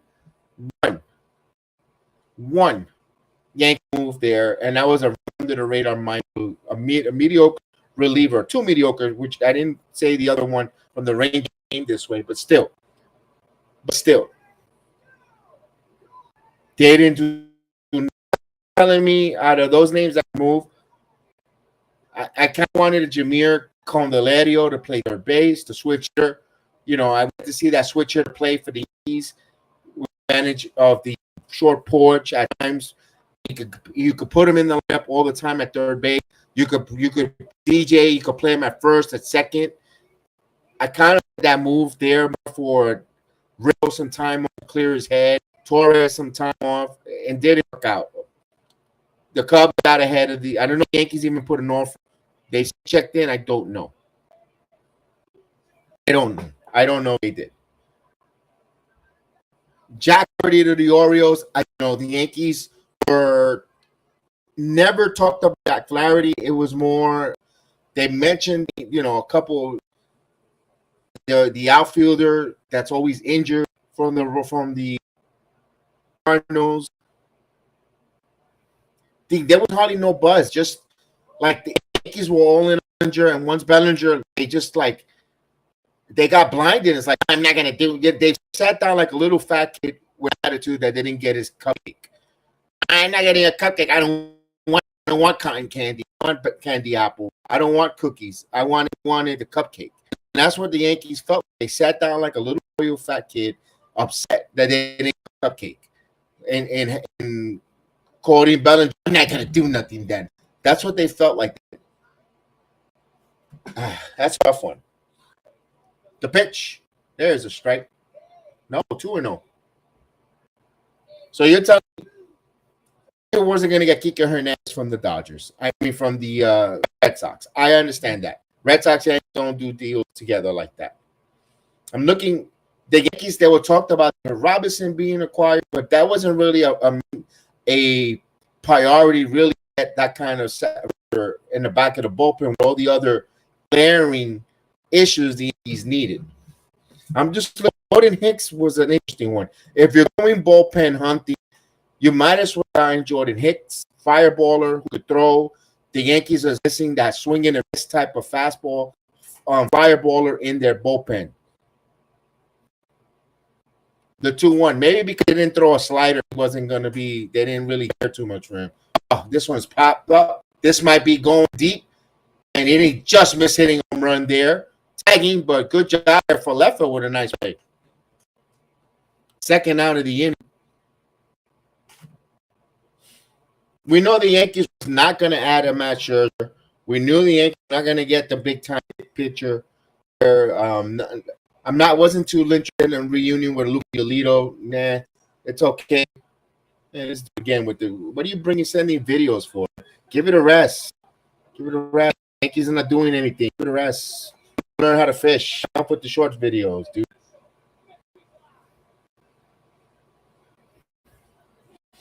Nobody wants Rich Hill. I get it. Montana wasn't going to move the needle. They need a fielder. Maybe the one kind of puzzle. If you're going to leave her, you're not going to Hicks. Paul Sewald. Why not go for a close then? Give me Paul Sewald. Then what the Diamondbacks gave up, you could have got Paul Sewald here.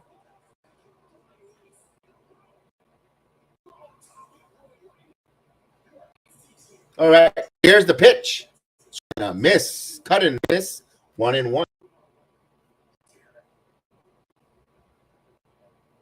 Let's see. Tommy Pham was gonna move the needle for me here. A big right-handed hitter. We needed a left, and the thing is, he didn't have a left-handed left fielder. One, they kicked the tires, and I guess they care about the Oscar Hernandez. I don't know how true or how well that went.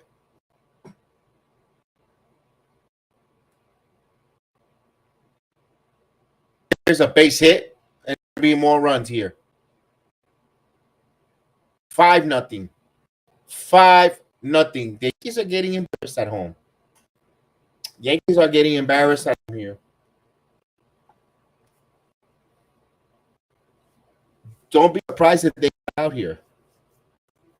5-0. Boy, if they get shut out tonight, you got to bring one minor league player up, and it's not Oswaldo Peraza. You got to bring something different. Andres Chaparro is having a solid season. I mean, it's okay to bring your own man roster players up, Yankees. What is wrong with you guys? It's okay to bring your own 40. You don't have to DFA to make some moves. And you know what? I would leave in that's a protesting heel. Everyone gets up at the end of the season or after the Yankees make it official after the bottom of the 5th inning. They don't score. They should all get up and leave. Already went. And that will make a big statement. Nothing done at the trading deadline. You're losing 5-0, and everyone leaves halfway through. But I know it's expensive heel. Easy for us as Hamilton takes it himself, and the inning comes to conclusion. They get another run here, and they add 5-0. But man, people pay a lot of money for us. It's easier for us to sit on our butts here at home and now sitting in an air-conditioned, confined studio, and vice versa. To tell the Yankee fan who popped in $65 in parking, plus the ticket price of admission, plus the $35.99 burger and the $23 chicken nuggets or chicken tenders with the $8, $9 soda to just get out and leave. That's a tough one, heel, for them just to walk out. That will be the right thing to do as a unison, as at least the from third baseline up. From just get up and start walking out, going out in drones, and that would send a message so impactful. And they're like, "Oh, damn!" Like they get up every time 5th inning, they're down by, just get up and go, and just empty out. That's the message. But it's easier said than done for those people that are investing money. That's a tough one for people that's investing because some people this might be the only one-time game going to the stadium. I personally, be honest with you, make well, but I can only afford maybe one game a year, and I haven't gone in 2 years. And that's been good. Like I'm not gonna go bleacher. There's nothing wrong with the bleachers. I did that for many years, but now as I get older, I kind of want to sit in good seats, enjoy myself, and it's pretty expensive. It's out pricing, and I can only imagine New York. Yeah, but you make a few Yankee fans could do it, but a statement is a drill.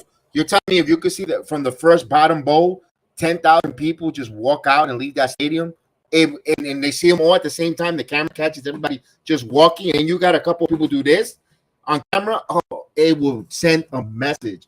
But again, easier said than done to tell people how to waste their money. Man, that would send a message just to go.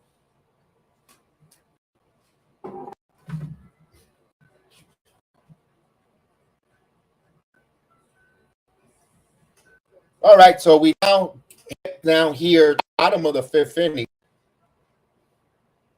The Yankees trail 5-0, and there is no sign of life that they're making any dent in their offense. LeMahieu will lead it off, takes the ball outside, 1-0. You don't even see celebrities no more sitting behind the plate no more.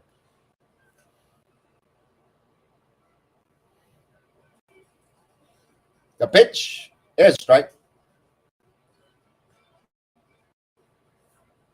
1 ball strike.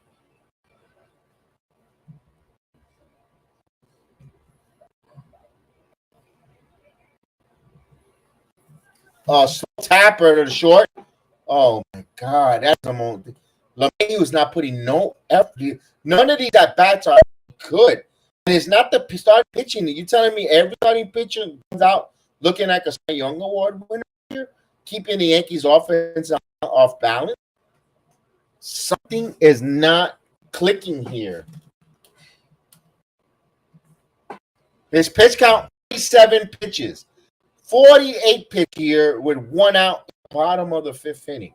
That's Yankee hitting approach is atrocious. Atrocious. No one working the count. No one's taking pitches. Everyone's swinging away ahead of the count, rushing, trying to hit a 6-run homer, trying to get all 6 runs shot, which is impossible.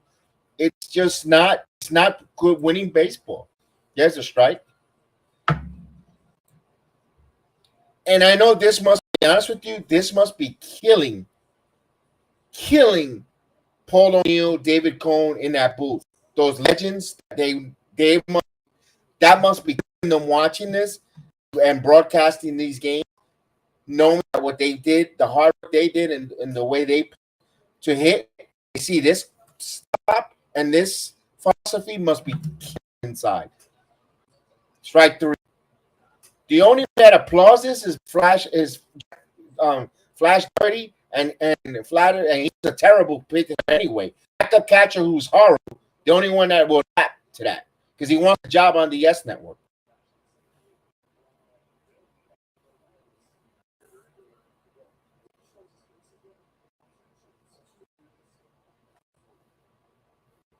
There's a strike to McKinney. So we got 2 outs now. 2 outs, bases. This is something accommodations every night on the New York Yankees. Oh, that kid in the back. Oh my God! People are looking bored there. I hope that this is good behind at the Legends Club because man, this is bad. Now Sean Casey, he looks puzzled, looks confused, looks old. He's even counting. Oh my God! The visuals that you see.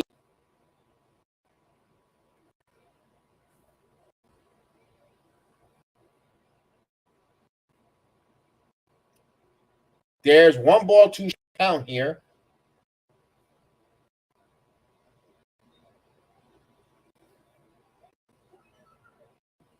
The 1-2, and he fouls this one. Oh my goodness.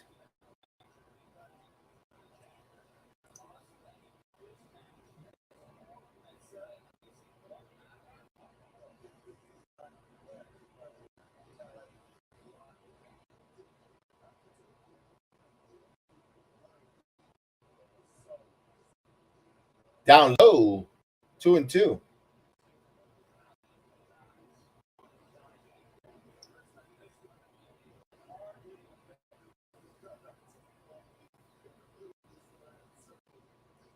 The 2-2.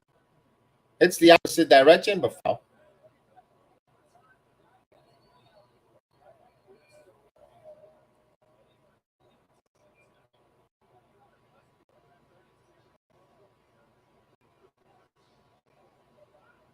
Come on, Savages in the box. Let's go. What happened to the Savages in the box? They've been tamed. They're not so savages.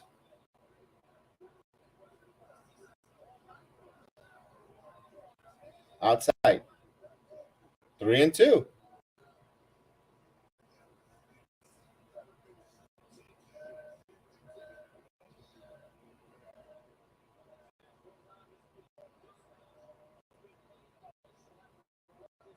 Foul out of play.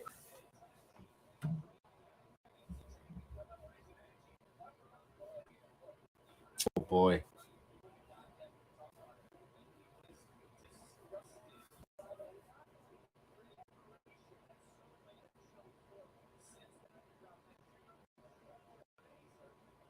In on the heads, and it's lofted to the field, and he makes a play. 1, 2, 3 inning. We go to the 6th.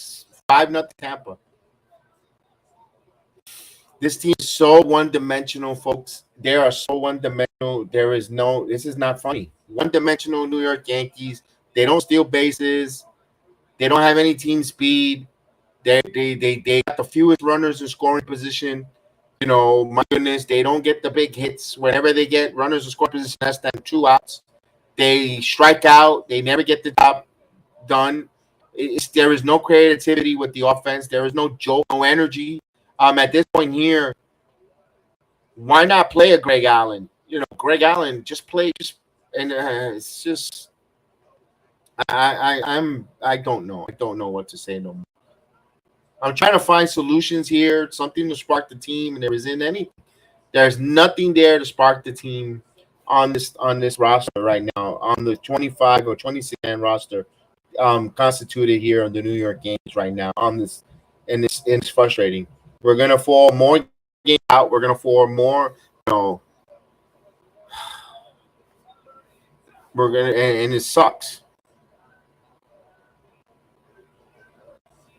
We're going to fall 4.5 games out of a final wild card. No way they're going to come back on 5-0.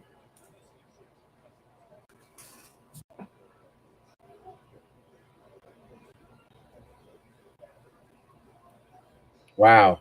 I'm trying to see. Let's see.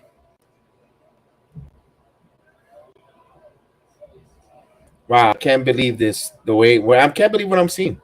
It's like I'm actually shocked to see them being this bad here, and it stays. The thing is that we don't see any turn of the corner. It seems like it's gonna get worse. It's gonna get more bleak, and I don't know where they're gonna turn here. I mean, Howard, Middleton. Let's see now. Watch Toronto win tonight. Nope, Baltimore takes the lead. 4-3. So Baltimore 4-3 now. Okay.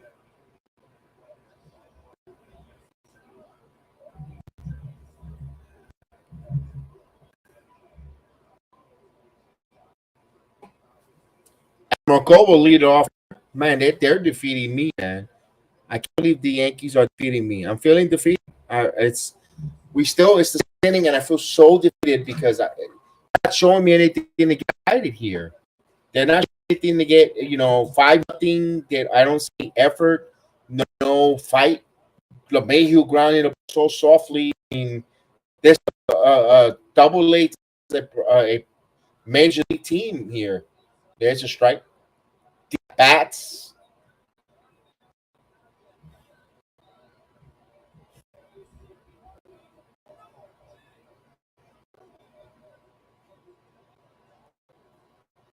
And the pitch here. So it's 2-2.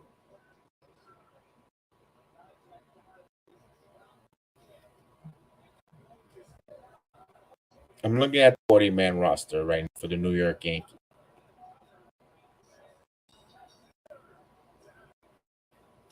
He strikes out, Marco.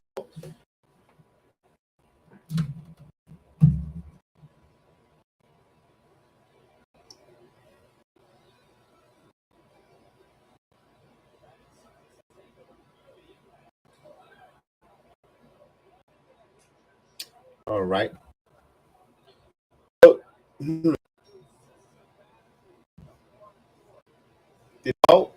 He did not go for a ball outside. Getting court.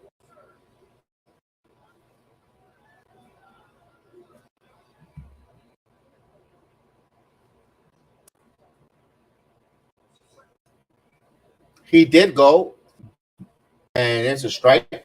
One strike. Those are the arms. Okay, let's go look for catchers. Infielders. Grounded. LeMahieu field throws across, and he gets in time. 2 outs. So Oswaldo Peraza is in minors. That's part of the 40-man roster. I'm looking at the 40-man roster. Now, here's the outfielders. Here's the outfielders that are currently on the New York 40-man roster. Of course, Greg Allen, Harrison, Jake Bowers, Oswaldo Cabrera, Frenchie Cordero. Of course, they're in minors, but part of the 40-man roster. Then could be bought up, bought back down. Moves could be made using any of these players. Of course, you're not going to judge Falefa, McKinney. Everson Pereira. Everson Pereira is on the New York Yankee 40-man roster. can you please bring the kid up? Give him a chance here. Give him a good 10. Edson Pereira, can you bring him up? There's no need, be honest with you, Yankee fans. There's no need no more to keep the Frank Cordero on the league roster. DFA Frenchy Cordero. You can move Austin in that 40 master position. Extra catcher. Now that Pino is down for the season, you want to Brovnek. You want to bring Austin Wells to AAA, give out and see what you got. You that in that Frenchy Cordero's roster spot. You don't need him. I'm sorry, Frenchy Cordero is moving the needle for the New York Yankees. They are desperate for an outfielder. Cordero's not here. Get rid of him. Don't clog up that 40-man roster. Let him go. There's a need for a Frenchy Cordero on a 40-man roster. I know Billy McKinney's in the majors. If he doesn't have any options, that's a tough one. That's a tough pill if you want to let go of him in the 40-man roster for a spot to do. That's why you can't bring guys like Dominguez up. Dominguez has to take a spot of one of these players. It's got to be and that's why also Esteban Florio isn't up here either, because he's not part of the 40-man roster. This one is tip foul. The count runs full in 2. The only person is they could designate for assignment right now and to put in that 40-man roster is Frenchy Cordero. You could get rid of Frenchy Cordero. Or Josh Donaldson. But Donaldson, he's gearing up to get back in the majors. Chino's on a 60 AIL. And the 3-2. Foul. That's it. They don't have anyone. Now, they could DFA Luis if they want, but not going to do that. You could still use him as a good arm from the bullpen. And that's all. They made some moves in them. That's it. That's all I could see. That only got really one spot to bring up anybody from AA on the 40-man roster. That's it.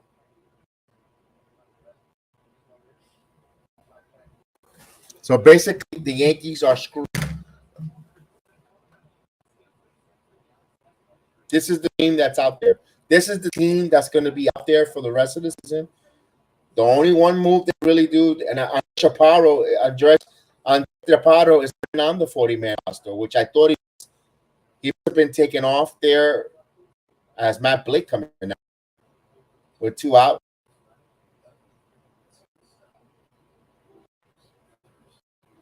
So Hamilton has 30 pitches. So tonight he's taking the bullet here. Maybe he'll finish the 6 and we'll get another pitch in here. Remember, Yankees off days. They have a wraparound series. They have Cole tomorrow, and then they'll have 4 games with the Houston Astros coming into New York.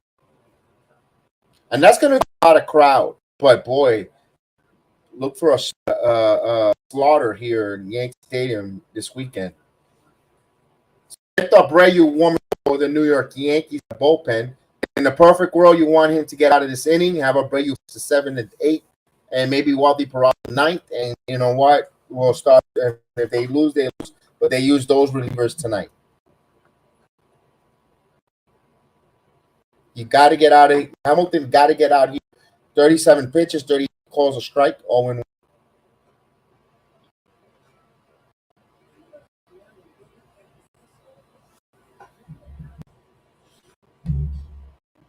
I kind of hope. I'm kind of hoping they get rid of the Rays already. I don't doing the Rays and Yankees. I've said it many times on my watch-alongs. I hate watch-alongs with the Rays and Yankees. I don't get the Yankee feed. I get blacked out because I live in Orlando. I get the Tampa Bay Rays feeds, and because I don't get the normal insight as a Yankee, to do a Yankee watch-along. I can't even use it. I can't even use the computer or MLB app. They black it out. I have to go and use my cable provider. And I can't even get on the phone. You have to use the cable provider if you don't have it. Or you have to download the cable provider app. And at the end of the day, if I was to go without or pull a plug or whatever, go without cable or satellite, I wouldn't be able to see the original sports when it comes to the Rays. Yankees when the Yankees Rays. because it's or if the Knicks were to play the Magics, I wouldn't be able because of where I live. That's the worst. I wish they get rid of that blackout there with the regional. It's already that time. You know, people pay a lot of money for these games. They need to get rid of that blackout issue. Either you're gonna watch it or not watch it. It don't matter which broadcast or which telecast you're gonna watch. Just remove it. I'm not a fan of it.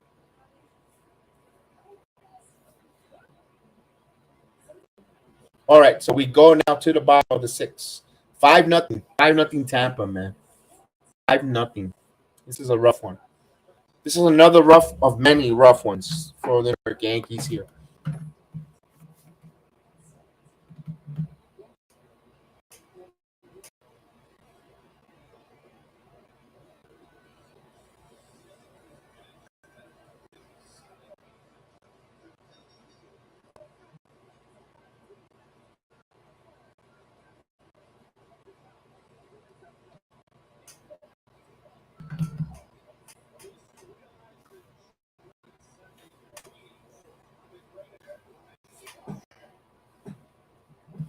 All right, so we're here to start the inning.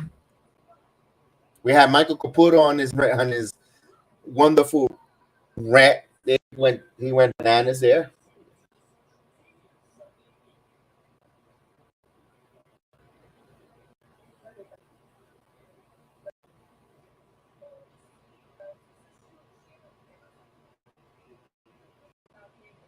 Here we go. I can't believe the Yankees are going to try to fend off getting swept by the Rays tomorrow. Ugh. With Garrett, but you got Garrett Cole. I did want to see Cole against the Astros, but hey, right at these days, what's the point of a hit?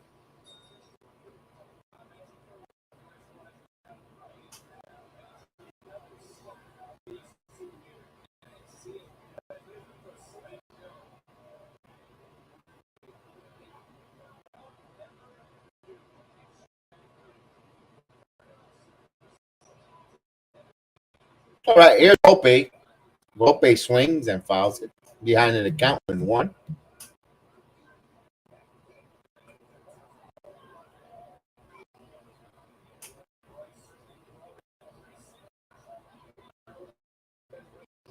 And the 0-1.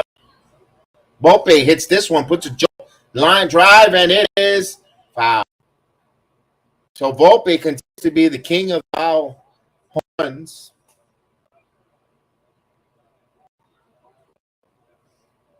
He's behind an account.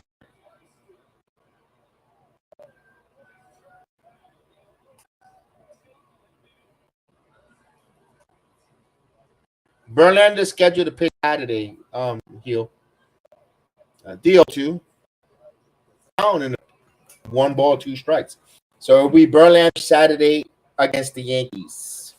But I won't have to deal with that because I'll be coming home from my situation, my obligation, then summer. Hopefully I get home time. This one up the middle, and that's taken away. Oh my God! Another hit taken away to Volpe. Volpe has bad luck. Volpe has bad luck.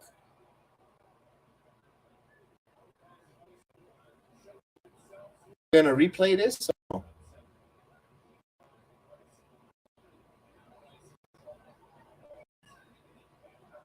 Good range there by Lau. Good range. Good range.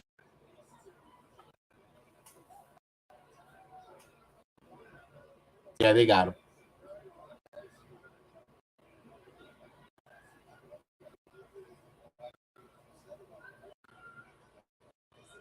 One out. Here's Gachioka. The hardest ball hit and great on his play. Higgy grounds the outs. Wow.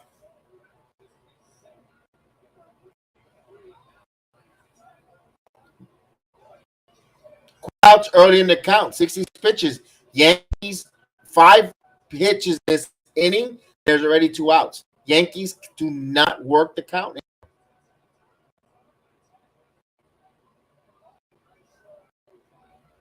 Flowers. There's a ball down. Thank you for taking the pitch, Bowers. I really appreciate it.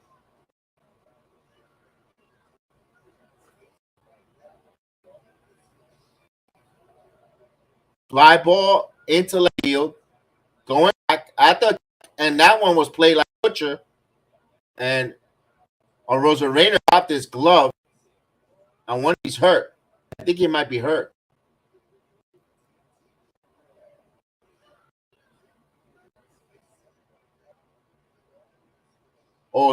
Or what was his pride because the way Butcher that play in the outfield.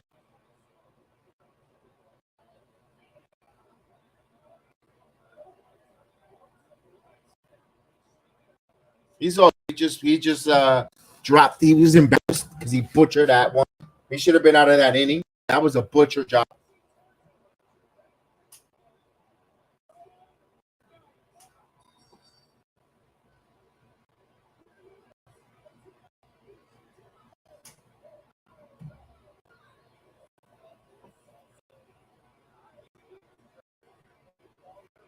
And Judge taken outside. So how did a Yankee take second base here? One of their currency.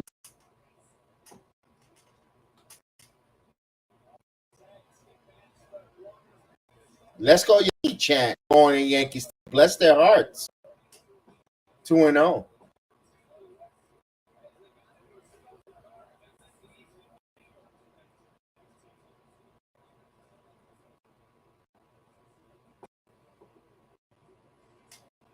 Down low. 3 balls, no strikes.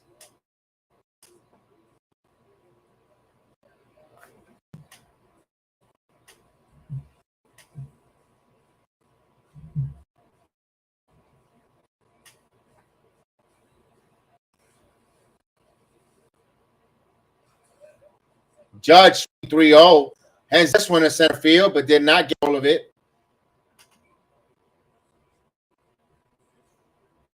That would do it. Gave it a dry on a 3-0 pitch.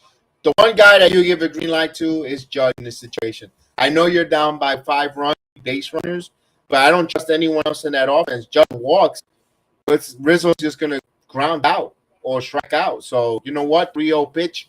Give the big man a shot. Let him get a home run, some RBIs. May at least get on the board. He gave it a ride, but just missed it. 5 as we go to the 7th inning. I can't argue on that. I'm usually one that starts griping or moaning when it's 3-0 count and they swing and they don't produce. But at this point, with Aaron Judge 3-0 count, you have to let him swing away. That's the right play, folks. That's the right play. You have to let Judge swing away.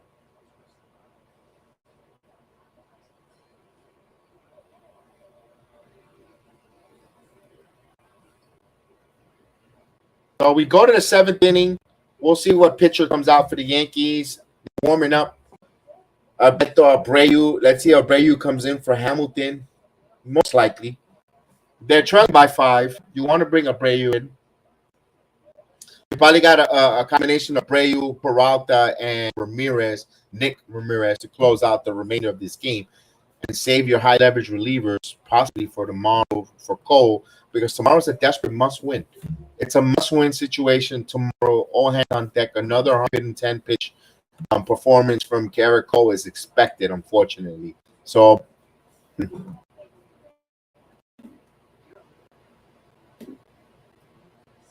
is a great form of melatonin with this Yankee. And if you want to really fall asleep, listen to the Tampa Bay Rays broadcaster. Boy, that will put you to sleep quicker. He is boring as hell. Dwayne Stats. He used to do the Yankee game back in the 90s, and he was boring as hell. He's the only one that put me to sleep through a no-hitter. Yes, Jim Abbott was pitching a no-hitter, and he's such a boring commentator that put me to sleep on the MSG network. Yeah, true story. He is terrible. He's doing the Rays game. He is terrible.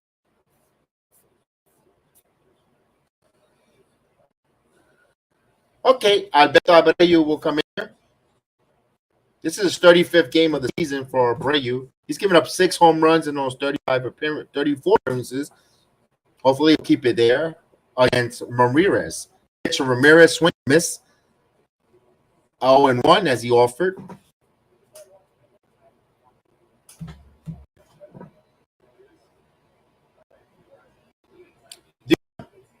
Outside ball, 1 strike. 1-1 count here. We're in the top of the 7th inning. All Rays 5-0 on this team that's not hitting. 2-1 now. He misses with the ball up. He's hanging sliders as the Rays get their bullpen going. Armstrong, again, Efron pitching well. He has a low pitch count. Why not give 1 inning? And you, especially trying to go for a sweep, and you're going to put a juggler on the Yankees tomorrow. Just let I don't have an off day either. They have that was a wraparound series. They just come out of Houston. The 3-1. This one's foul.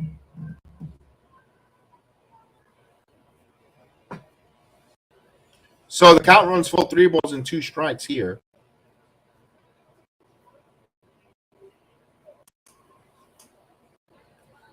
Reina on deck. And he walks him. That's the problem with Abreu. He 98-mile-per-hour fastball, good stuff. The walks. The walks hurts this kid a lot. Unnecessary base runners, unnecessary extra pitches. I see why the Yankees like arm. He does on electric at 90+ mile per hour, high 90s. But the control factor of getting that too many 3 balls and 2 strikes, too many walks issued by you. Now, Rosarena, there's a call outside, 87-mile-per-hour slider down for a ball, 1-0. Starts ahead behind the count. And then it makes the hitters sit back and wait for that 90-mile-per-hour fastball to tattoo. The 1-0.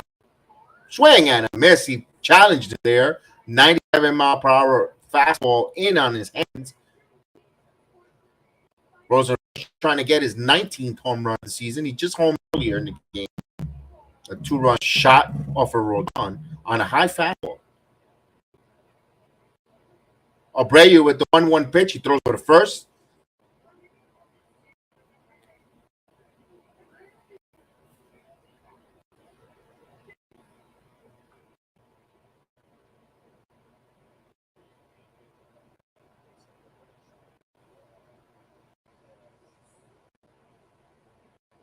The one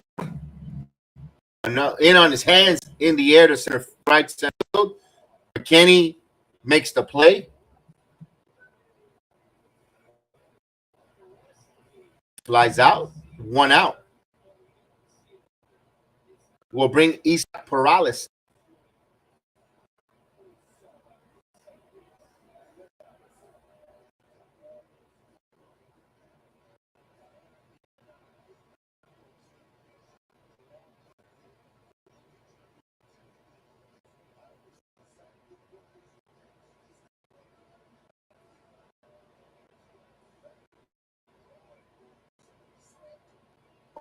Oh, they come off.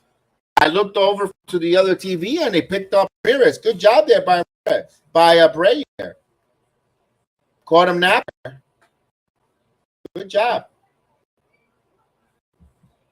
So good job. Got him. Nice move, Rizzo and Abreu. Something positive there.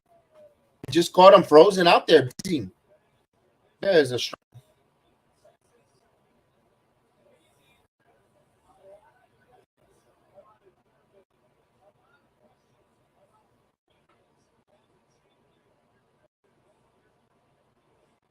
Little roll to Rizzo, flips it to Abreu, and a quick for Beto Abreu. So we go to 7th inning stretch. And the Yankees trail 5-0.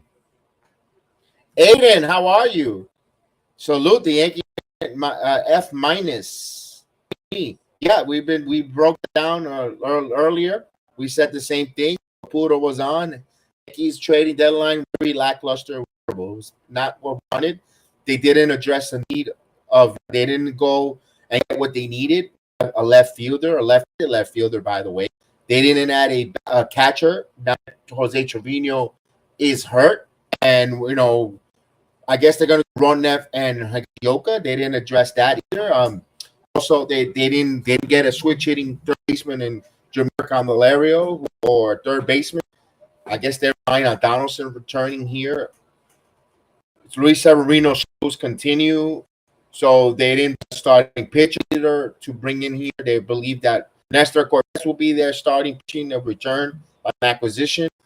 So hey, if you look at they suck. Yeah, the two relievers high ERAs, and they're middle of the inning, just guys who throw up there to see if they could and give the Yankees a different look for innings or something. So obviously they see some high sights on it. I don't know too much about the two relievers myself. I personally hope they throw in the upper 90s. I hope they can see something the Yankees can help them unlock something, because they have no swing in it. If they swing in and miss for relievers there. So it's been a bizarre trade deadline for the New York Yankees, at least this week, where the possibilities there. Where's the players there could have gotten? We talked about that. That don't fall again, Aiden. There's a lot. It's too late now. What's the point? You talk to Margot. You don't fall for that's it. The trade is over. No more. Don't waste your time with the clickbait crap. The copy and paste clickbait crap. Just it's gonna happen no matter no matter what video, whatever say, whatever. They're not. It's gonna happen no more. The team's not gonna improve. The team is not gonna upgrade. It's just right now. Wait. It's now waste. It's now wait. The turn until the season's over. This is the thing that the Yankees are gonna field with. They're not gonna fire the manager. They're not gonna fire the general manager. It's just it.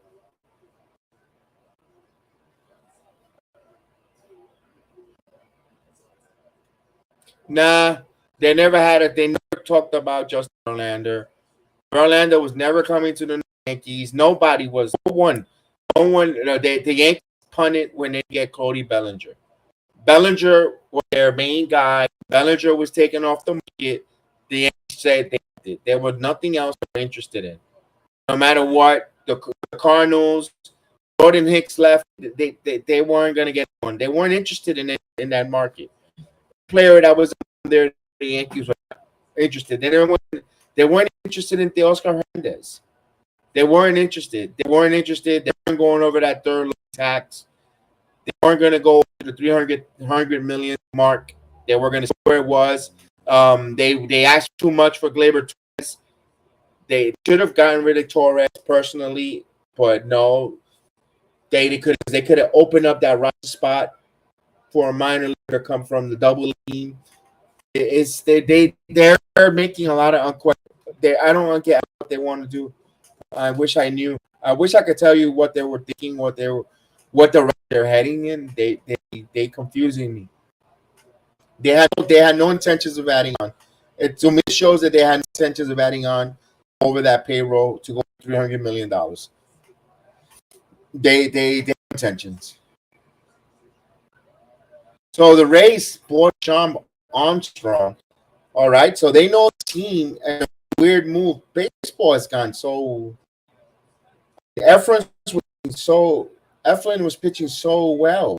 Low pitch count. Outside. I mean, good for him. Hope he put up a 4 spot, make it 5-4. At least respectful. Not this 5-0 nonsense that we see here, Aiden. This is crazy.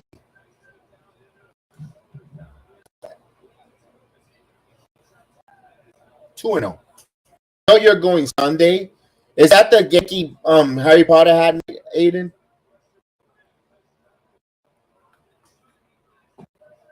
Now you're up 2-0 here. Now watch Glenn swings, and he does. This one going to the corner, and Margot makes the play, and he makes a good play off the wall. So Gleyber gave it a ride there on the 2-pitch. I can't get mad. I was trying to get mad with Gleyber on that one, but I can't. Gleyber took it to the deepest part in the shortest part of the Yankee Stadium, and man,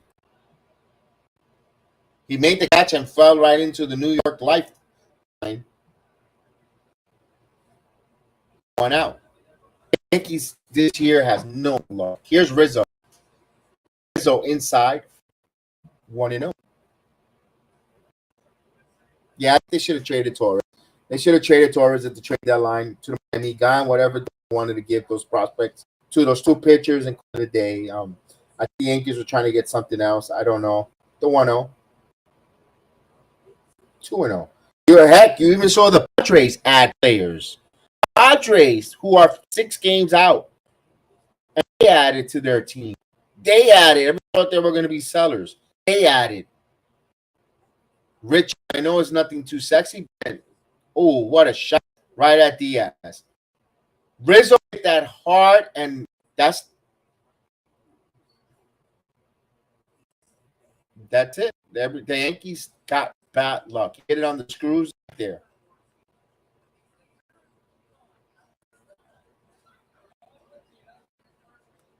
Wow.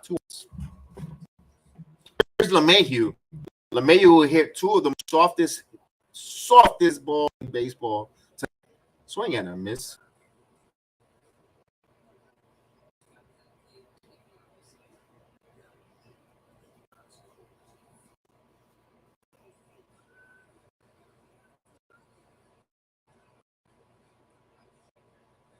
This one's foul. You think the season is over? It's been over already. You know, Aiden, I think the season was over when Domingo Herman lost that Sunday when Boone took him out. I think that's when the Yankees lost the season. If you're going to sum it up, I know people are going to say when Judge hurt his toe in Dodger Stadium, but was still alive there. No, you know, they were close to games over 500. That Sunday, the All-Star break when he pulled Domingo Herman and double play that Torres couldn't convert. That's when they lost. That's when they lost their season. It was over there. As Nick Ramirez warming up, that's where you got to go. Rayo Ramirez and Peralta as the ball's outside. Oh, 1 and the Yankees offense doing nothing. And I know you're going this to the game Sunday. Is that the Harry Potter hat, right? Is that the Harry Potter giveaway with the Harry Potter hat? The 1-2 outside. 2-2. And you picked a good day on that Sunday because by then, if the Yankees would have made trades for certain players or whatever, they've been already in the lineup. Those players on Sunday. Yeah, that's Harry Potter night. Okay, the 2. At least you're gonna get there early. You're gonna get a nice. I saw the hats they're offering, not bad looking hats. 2 balls and 2 strikes.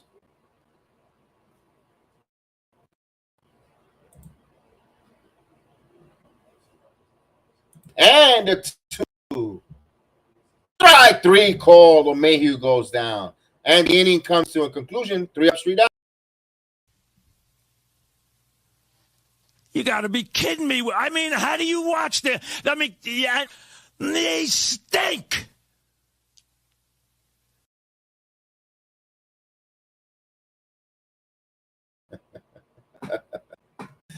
And the inning comes to a conclusion. We go to the 8th inning.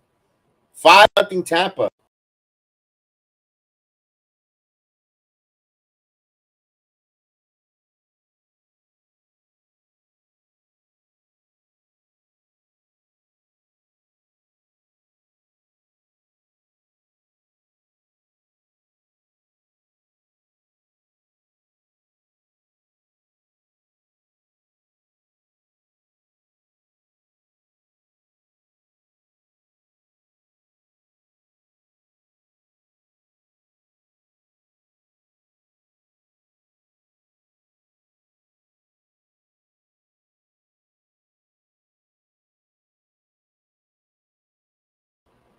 All right, I should be back on. That's why I always keep another tab open just in case. This is a little crazy.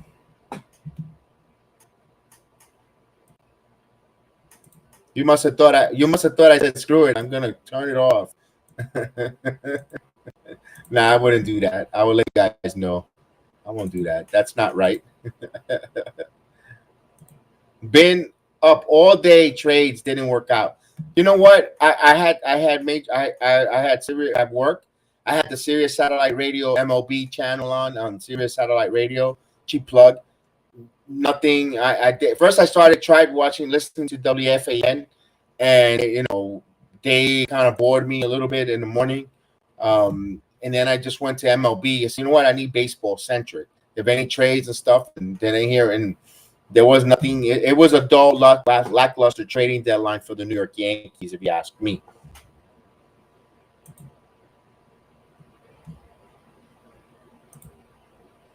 All right, 5-0 here. McClanahan versus Cole. That is going to be that's a great pitching matchup. I wish the Yankees will have some offense to make this. Man, what a way to end the series. The two best pitchers in the American League going head to head there. Nick Ramirez will come out here. So that's the fourth Yankee pitcher tonight. Another bad performance for Rodon. Let's face it, Rodon has not lived up to the bill that the Yankees thought they were going to get. With the injuries and all that. We've seen the new relievers. They should be there by Sunday. They should be in the team already, Aiden. They allow their whenever they make a trade with any player, you get 72 hours to report to your team. So certain players take more than 72 hours. I mean, less than 72 hours, but the max they have is 72 hours to get to their new club. So in the next 3 days, they should be by there. Tomorrow, Alan Cervelli will be there for the Braves, but of course he's a starter, so he won't be participating. Probably the Friday at least the latest. Swing and a miss, 3-2.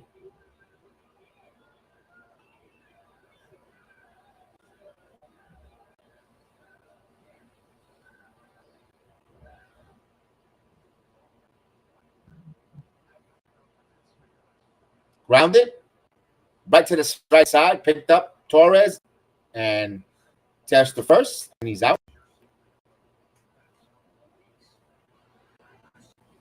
Lau grounds out to Torres for the first out here.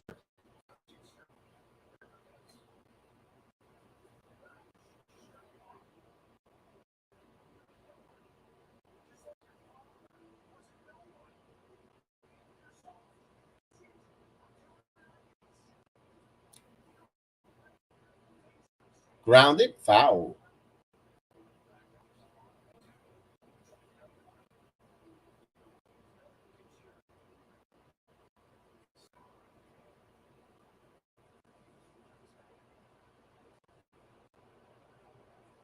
Got the 0-1. This one is popped up. Right fielder Bowers makes the play. 2 up, 2 down.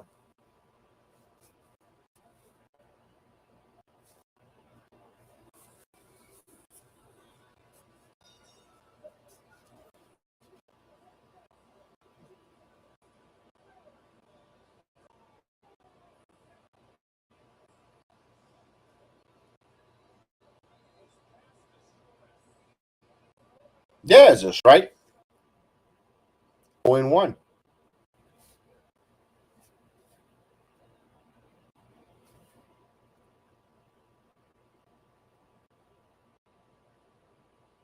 Swing and a miss. 0-2.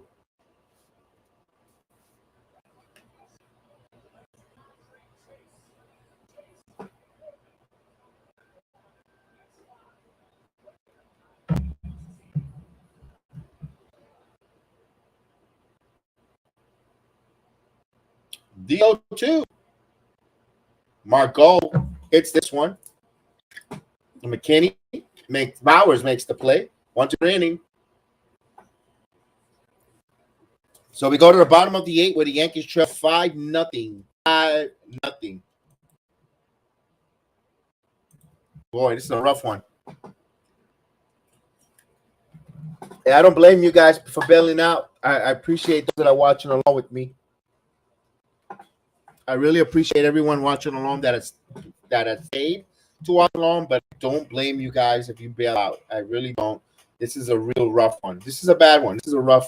This Yankee watch along has been rough.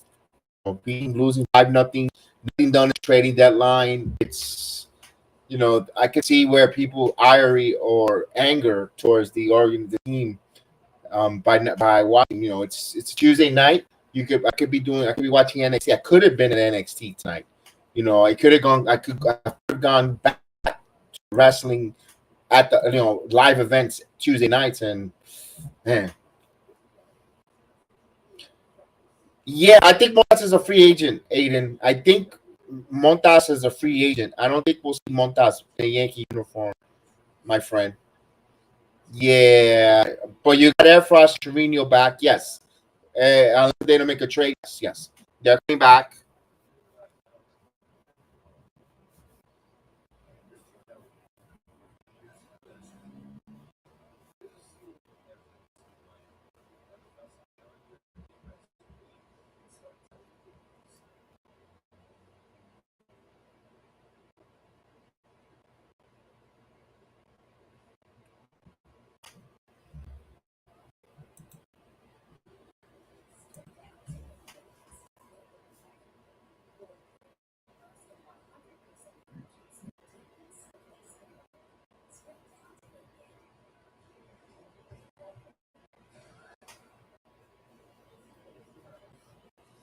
So for the Yankees, will be Lefa, McKinney, Boy.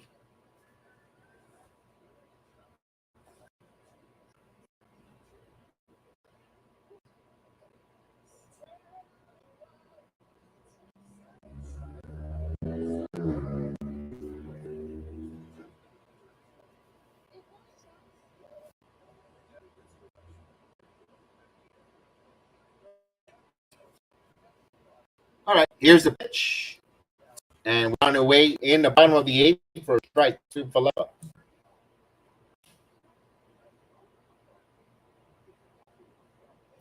Loizaga, John, and Nestor Cortez will be back. Yes, Aiden.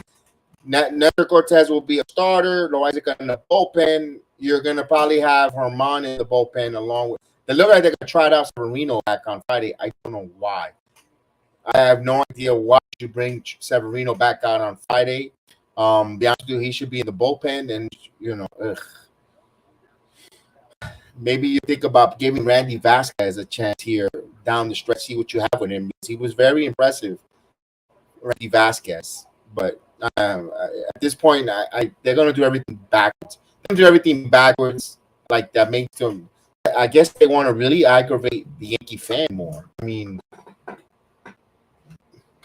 and they have no young pitcher other than Vasquez that you really want to see pitching for the Yankees. There's right. They're not going to give Davey Garcia an opportunity to be a starter. Davey Garcia is done.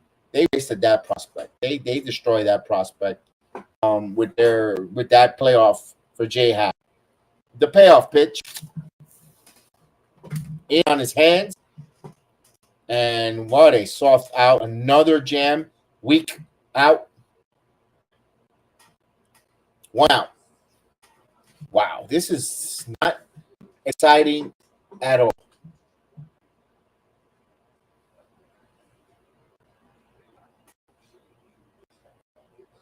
It's a bit of a boring game. It is, Aiden, and I try to make this a quick, fun watch along, but man, it's tough. I had Caputo on. Caputo would go back and forth for the conversation with me, but he went on a rail. And then, I mean, I get it. It would have been cool to have the conversation back and forth.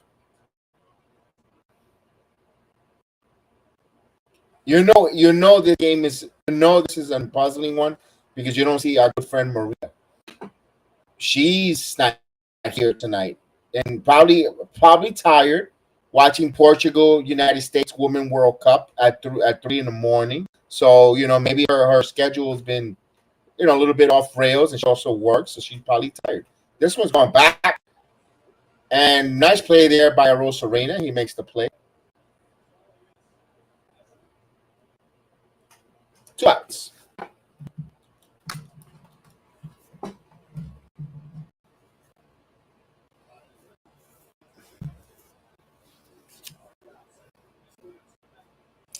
I want the 2022 Yankees. The first half 2022 Yankees. The one that started the first half, but not the second half. They were terrible. Here's Volpe outside for a ball. 1-0. That's why the next 50 games, I wish we'll get that kind of Yankee team that we had in the 2022 early part, but I don't hold your breath. Don't know. There's too much damage, too many losing, and too many series lost. Too many different things happen.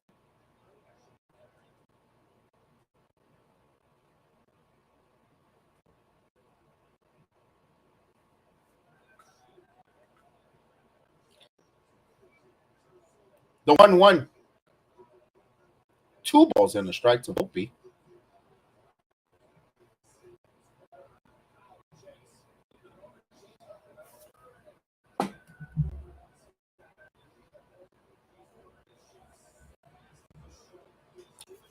Grounded to the shortstop. Franco fields, throws in time. Another 1, 2, 3. Yankees again with only 3 hits. 3 hits. That's it. Boone with his press conference. Aiden, boy, he's starting to really get you upset with the kind of response he gives, the kind of answer he's giving. He's starting to sound lost, but we know that they're not going to fire him. He's going to be here next year. He's not going anywhere. Boy, it's just like, man, it's really a daunting task following this team right now. And we love it. I mean, I don't want to sound like I'm abandoning this team, but man, it's a tough watch. It's a tough, boring watch. The Yankees only almost 3 hits.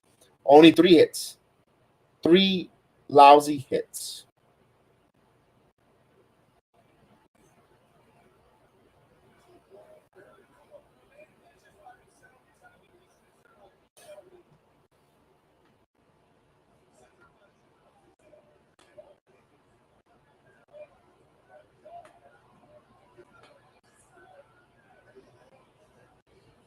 We go to the top of the 9th inning here. Hopefully, the quick 1, 2, 3 inning with Bancourt, Diaz, and Franco. At this point, I kind of want the game to end quick.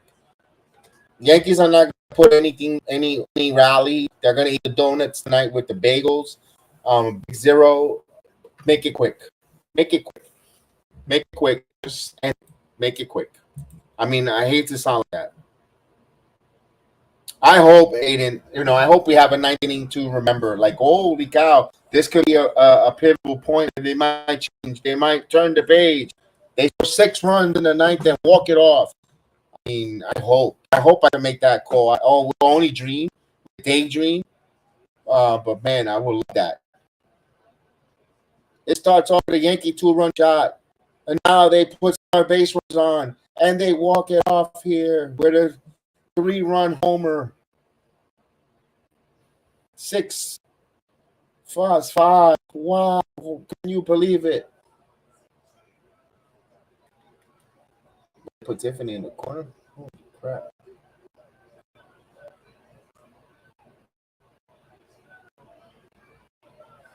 Ninth inning. So Ramirez is out there.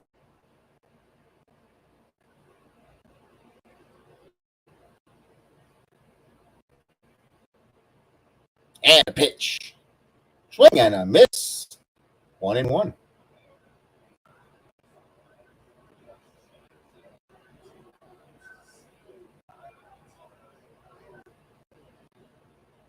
Well, it's too late to sell now, Eden. I mean, the deadline is over. It's now you're stuck. That's it. After 6 o'clock tonight, you can't do no moves. You could release players and sign these players, DFA, but other than that, you can't do anything. That's it until the new baseball season begins. This one is foul. Actually, no. Right there to Bowers, he makes the play. Wow. Unfortunately, that's the logistics of it.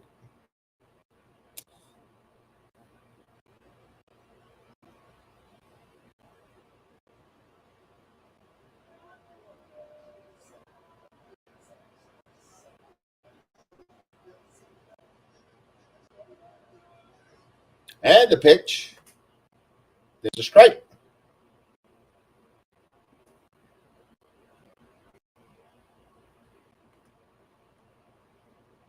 Diaz 1 for 3. Of course, had a home run.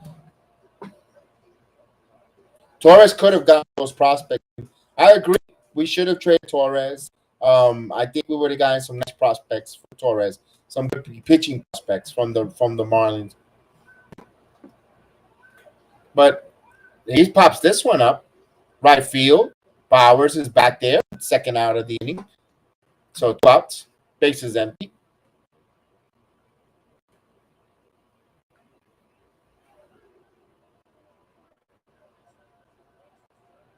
So here's Wander Franco.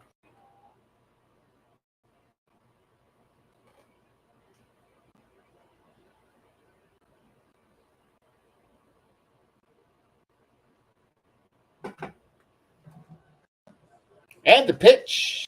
Grounded. Volpe. Fields. Throws. And we go to the bottom of the 9th inning. Oh, I don't know. I could get that next. It's been quite a lot of series, Aiden, that we normally didn't lose. Yeah, 30 strikeouts. The last 2 games was a lot of strikeouts. That was a lot. That was embarrassing on Sunday Night Baseball. Yes. So we go to the bottom of the 9th inning. They'll have Higashioka, Bauer, and Judge. Yankees trailing by 5. They're going to need a lot of base runners and something they have not been able to do, get some runs. Can they get it? Nothing impossible, until you have the final 3rd out.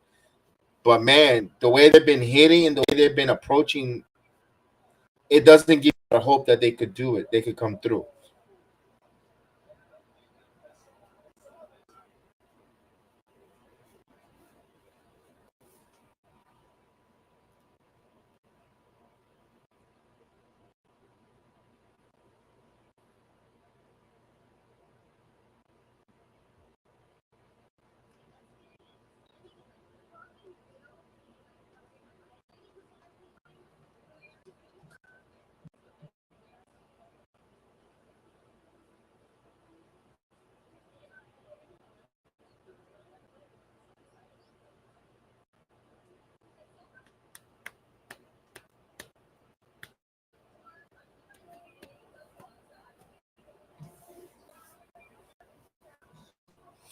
Or the Orioles destroying Toronto tonight. So, listen, the Yankees, they're getting their butts kicked here, but the Orioles are doing a favor, keeping the Blue Jays down and not adding more games to the deficit. I hate that because it's teasing. They're teasing right now. Look, Rays, Orioles could go ahead and they could take over the division if they want. You could continue the division. The wild cards are still there, man. That's what makes it so irritating, so pissed off that if you just hit and make a couple of tweaks, we could be right there, just getting to the postseason. Man, and the thing is, that's what really frustrates you as a Yankee fan. So here's Colin Poche to pitch. He replaced Armstrong, 3rd pitcher of the night for the Rays tonight.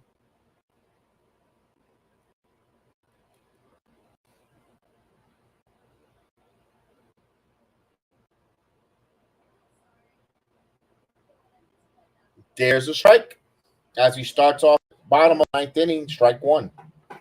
So it'll be Higashioka. Higgy, 0 for 2 with some strikeouts. Nothing new with him. Letch. This one popped foul. Quickly 0-2. Assume the position.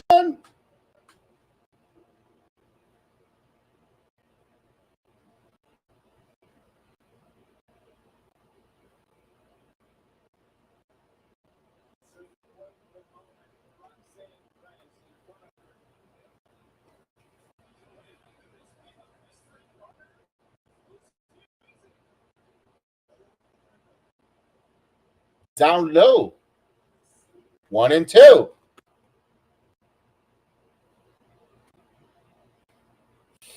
Looks like Brian Pillman Jr. might make his NXT debut tonight. 1-2. and he fouls it.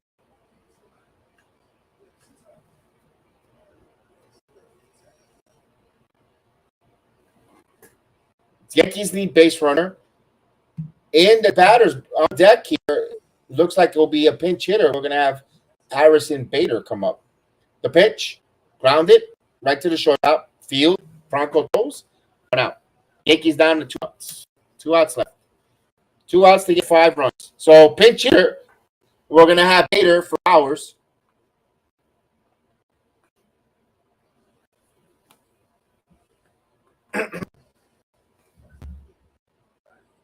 So Bowers, a lot of controversy was not actually Bader was not in the lineup. A lot of speculation thought that the Yankees might have moved him or possibly on the block to move, and they did not find anywhere or anything that pleased them to move. And this one picked up high for a ball, 1-0. But according to the lying manager, says that he wanted to give him a day off. Okay, manager, stop lying. Bader lift this one, fly ball into left field. Rosarena, and that's a base hit. It falls in between both the second, and Bader's going to second, and he makes it in there with a hustle double.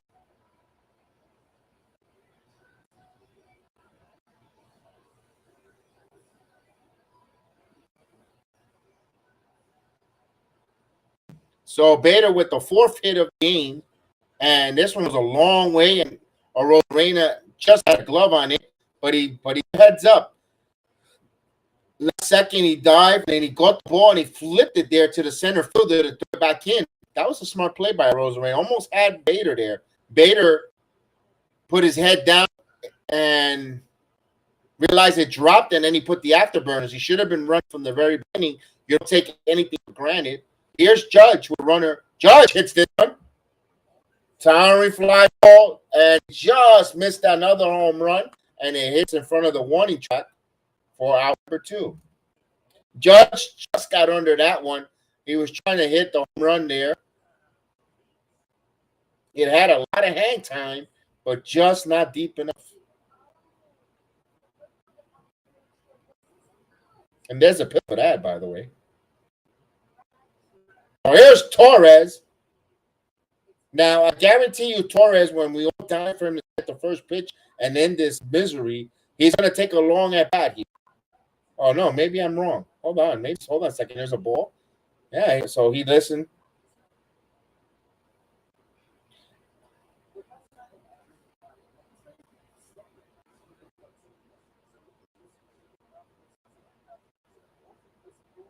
This one is down the left field line. There's a base hit. So the Yankees will not be eating donuts or bagels tonight. They'll get a run in, and Torres will go there with an RBI double. So the Yankees break the shutout 5-1 now. Yay!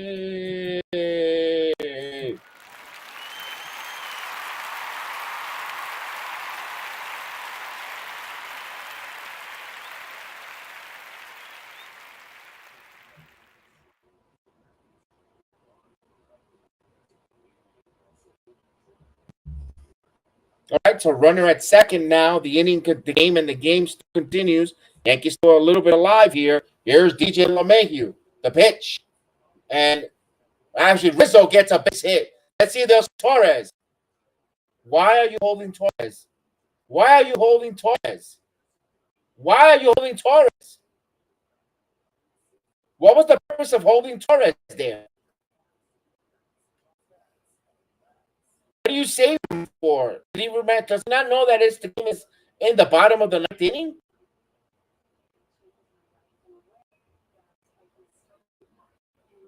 What was the purpose of holding Torres at third? This should be 5-2 right now. Wow.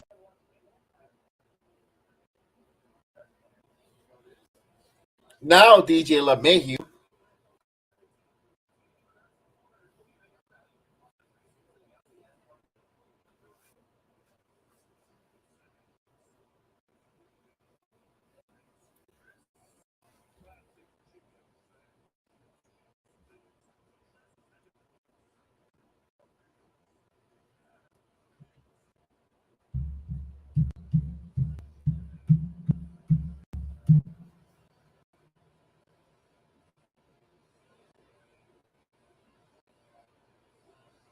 The pitch. There's a strike. Now, what you're hoping the New York Yankees could do here is get LeMahieu on with a walk by hook or crook here. Will bring Stanton with a chance to tie. And the pitch. Aha! 1-1.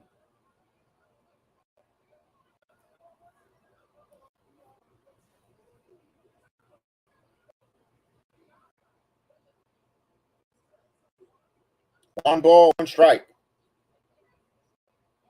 Oh, foul. Yankees strike now, down to the last strike.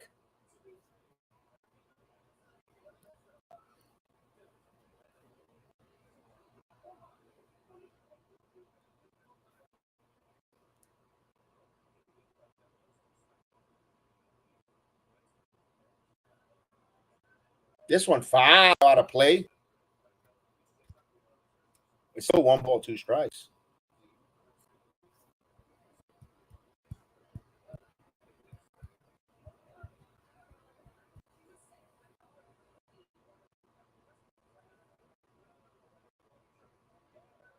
And the pitch. Tapper, slow one. It's going to be a tough play to throw. Bounce, and it gets away from him. And an arrow will go down the right field wall. 1 run scores. LeMahieu will go to second on the error. And second and third with 2 outs now. Yankees are still alive here. So 2 outs in the 9th inning. Tying run will come to the plate in the form of Giancarlo Stanton, because Isaiah Kiner-Falefa will be the scheduled hitter. And for the Yankees, you gotta bring Giancarlo Stanton out here.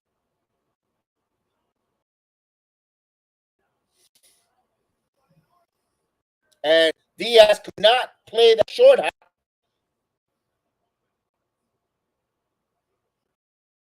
Error on the throw here.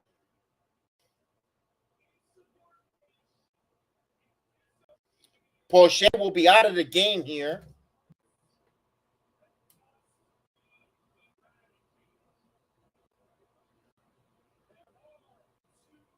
So you're going to have Pete Fairbanks coming in for Porsche. You know what? I am going to score because I don't want it to spoil it. We're going to watch it along together, and we're going to see what happens. We're not going to get the score, get ahead of us, and spoil it. It tends to do that at times. So I don't want to spoil it. Let's join in. Let's see the reaction. This is the chance here to tie the game and have a pitch hitter in the form of Giancarlo Stanton. You have to bring in Stanton. Unless Stanton is injured, you're not going to let Isaiah Kiner-Falefa hit for himself here. You have to bring up your home run bopper and have a chance to tie this game.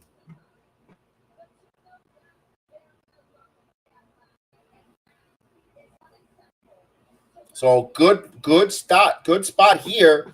5-2, but you got 2 runners on, second and third now, but these are down to the final out. The tying run will come to the plate. That's what you could ask for.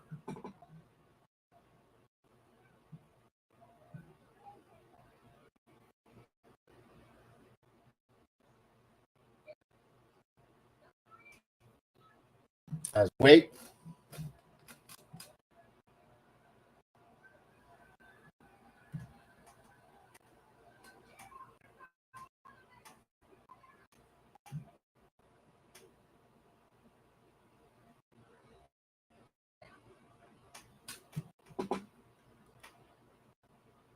All right. Fairbanks.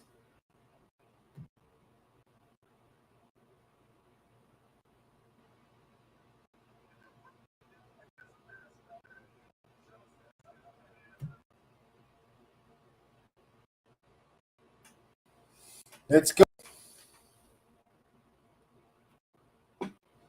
Here's Stanton will come and pitch him.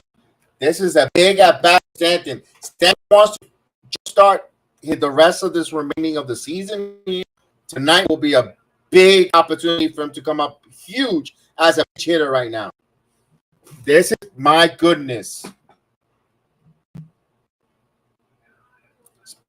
Fairbanks, power versus power here.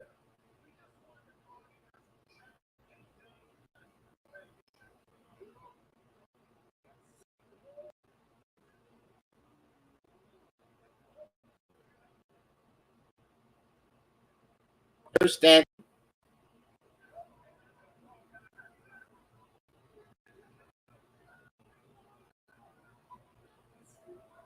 And pitch.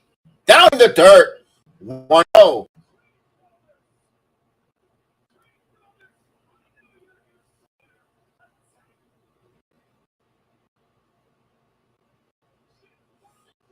Now, he's overthrowing here. Got to be careful. We don't want to overthrow Fairbanks here. Anthony dangerous. Let's go. 1-0 pitch. Swing and a miss. He got him with the a slider. That would have been 2 balls and no strikes. A little bit eager by Giancarlo Stanton.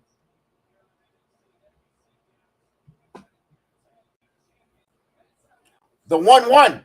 Swing and a miss. Passed it right by him. 98 mile per hour. High and inside. Let's go, Stanton. But he's behind in the count, 1-2. Stanton, big weekend. We know what's at stake here. And the 1-2. Fairbanks deals the throw. Swing and a miss. Stanton waved. Good morning, good afternoon, and good night. The Rays winning 5-2. That was the right move, fellas. You had to bring Giancarlo Stanton up there who could hit a home run. He failed. He struck out in 4 pitches. Man, he's made a little bit of interesting, though, in a boring game. They made it interesting here in the 9th inning. They put a tiny run to the plate. Their lack of offense continues to be a problem, and Stanton just overmatched. He just blew him right by Stanton. 99 mile per hour. That's a pitch that Stanton should be jolting that into and he's fouling it off and just really missed it. Wow. That was a big win for the Rays. Also, the Yankees would come out and tie this and send this to extra innings would have been nice because now you had the Baltimore Orioles beating up all over the Toronto Blue Jays. So the Blue Jays are not going to gain ground on the Yankees. Now you got to watch that the Anaheim, Los Angeles Angels don't gain any ground or the other squad card teams that are, lurking around. The Yankees lose this game. They have Garrett Cole to avoid a sweep, but it's not going to be easy tomorrow. Join us. I don't know if we're going to do the game. I got to get ready to travel out of town. I've told you many reasons why I won't be in for the rest of the week until Saturday night. But I hope you guys enjoy the watch along. Just keep an eye on the video. I think I will do the game. I'm trying to get all my ducks in order. And I hope you guys will watch the watch along. Enjoy the watch along after the outcome. What can we do with this Yankee team? At least they made it exciting in the 9th inning. It got us a little bit excited. At least that part. I can at least say thank you for that at least. But we'll be back on tomorrow night, man. Have a blessed night. We'll see you then. Peace.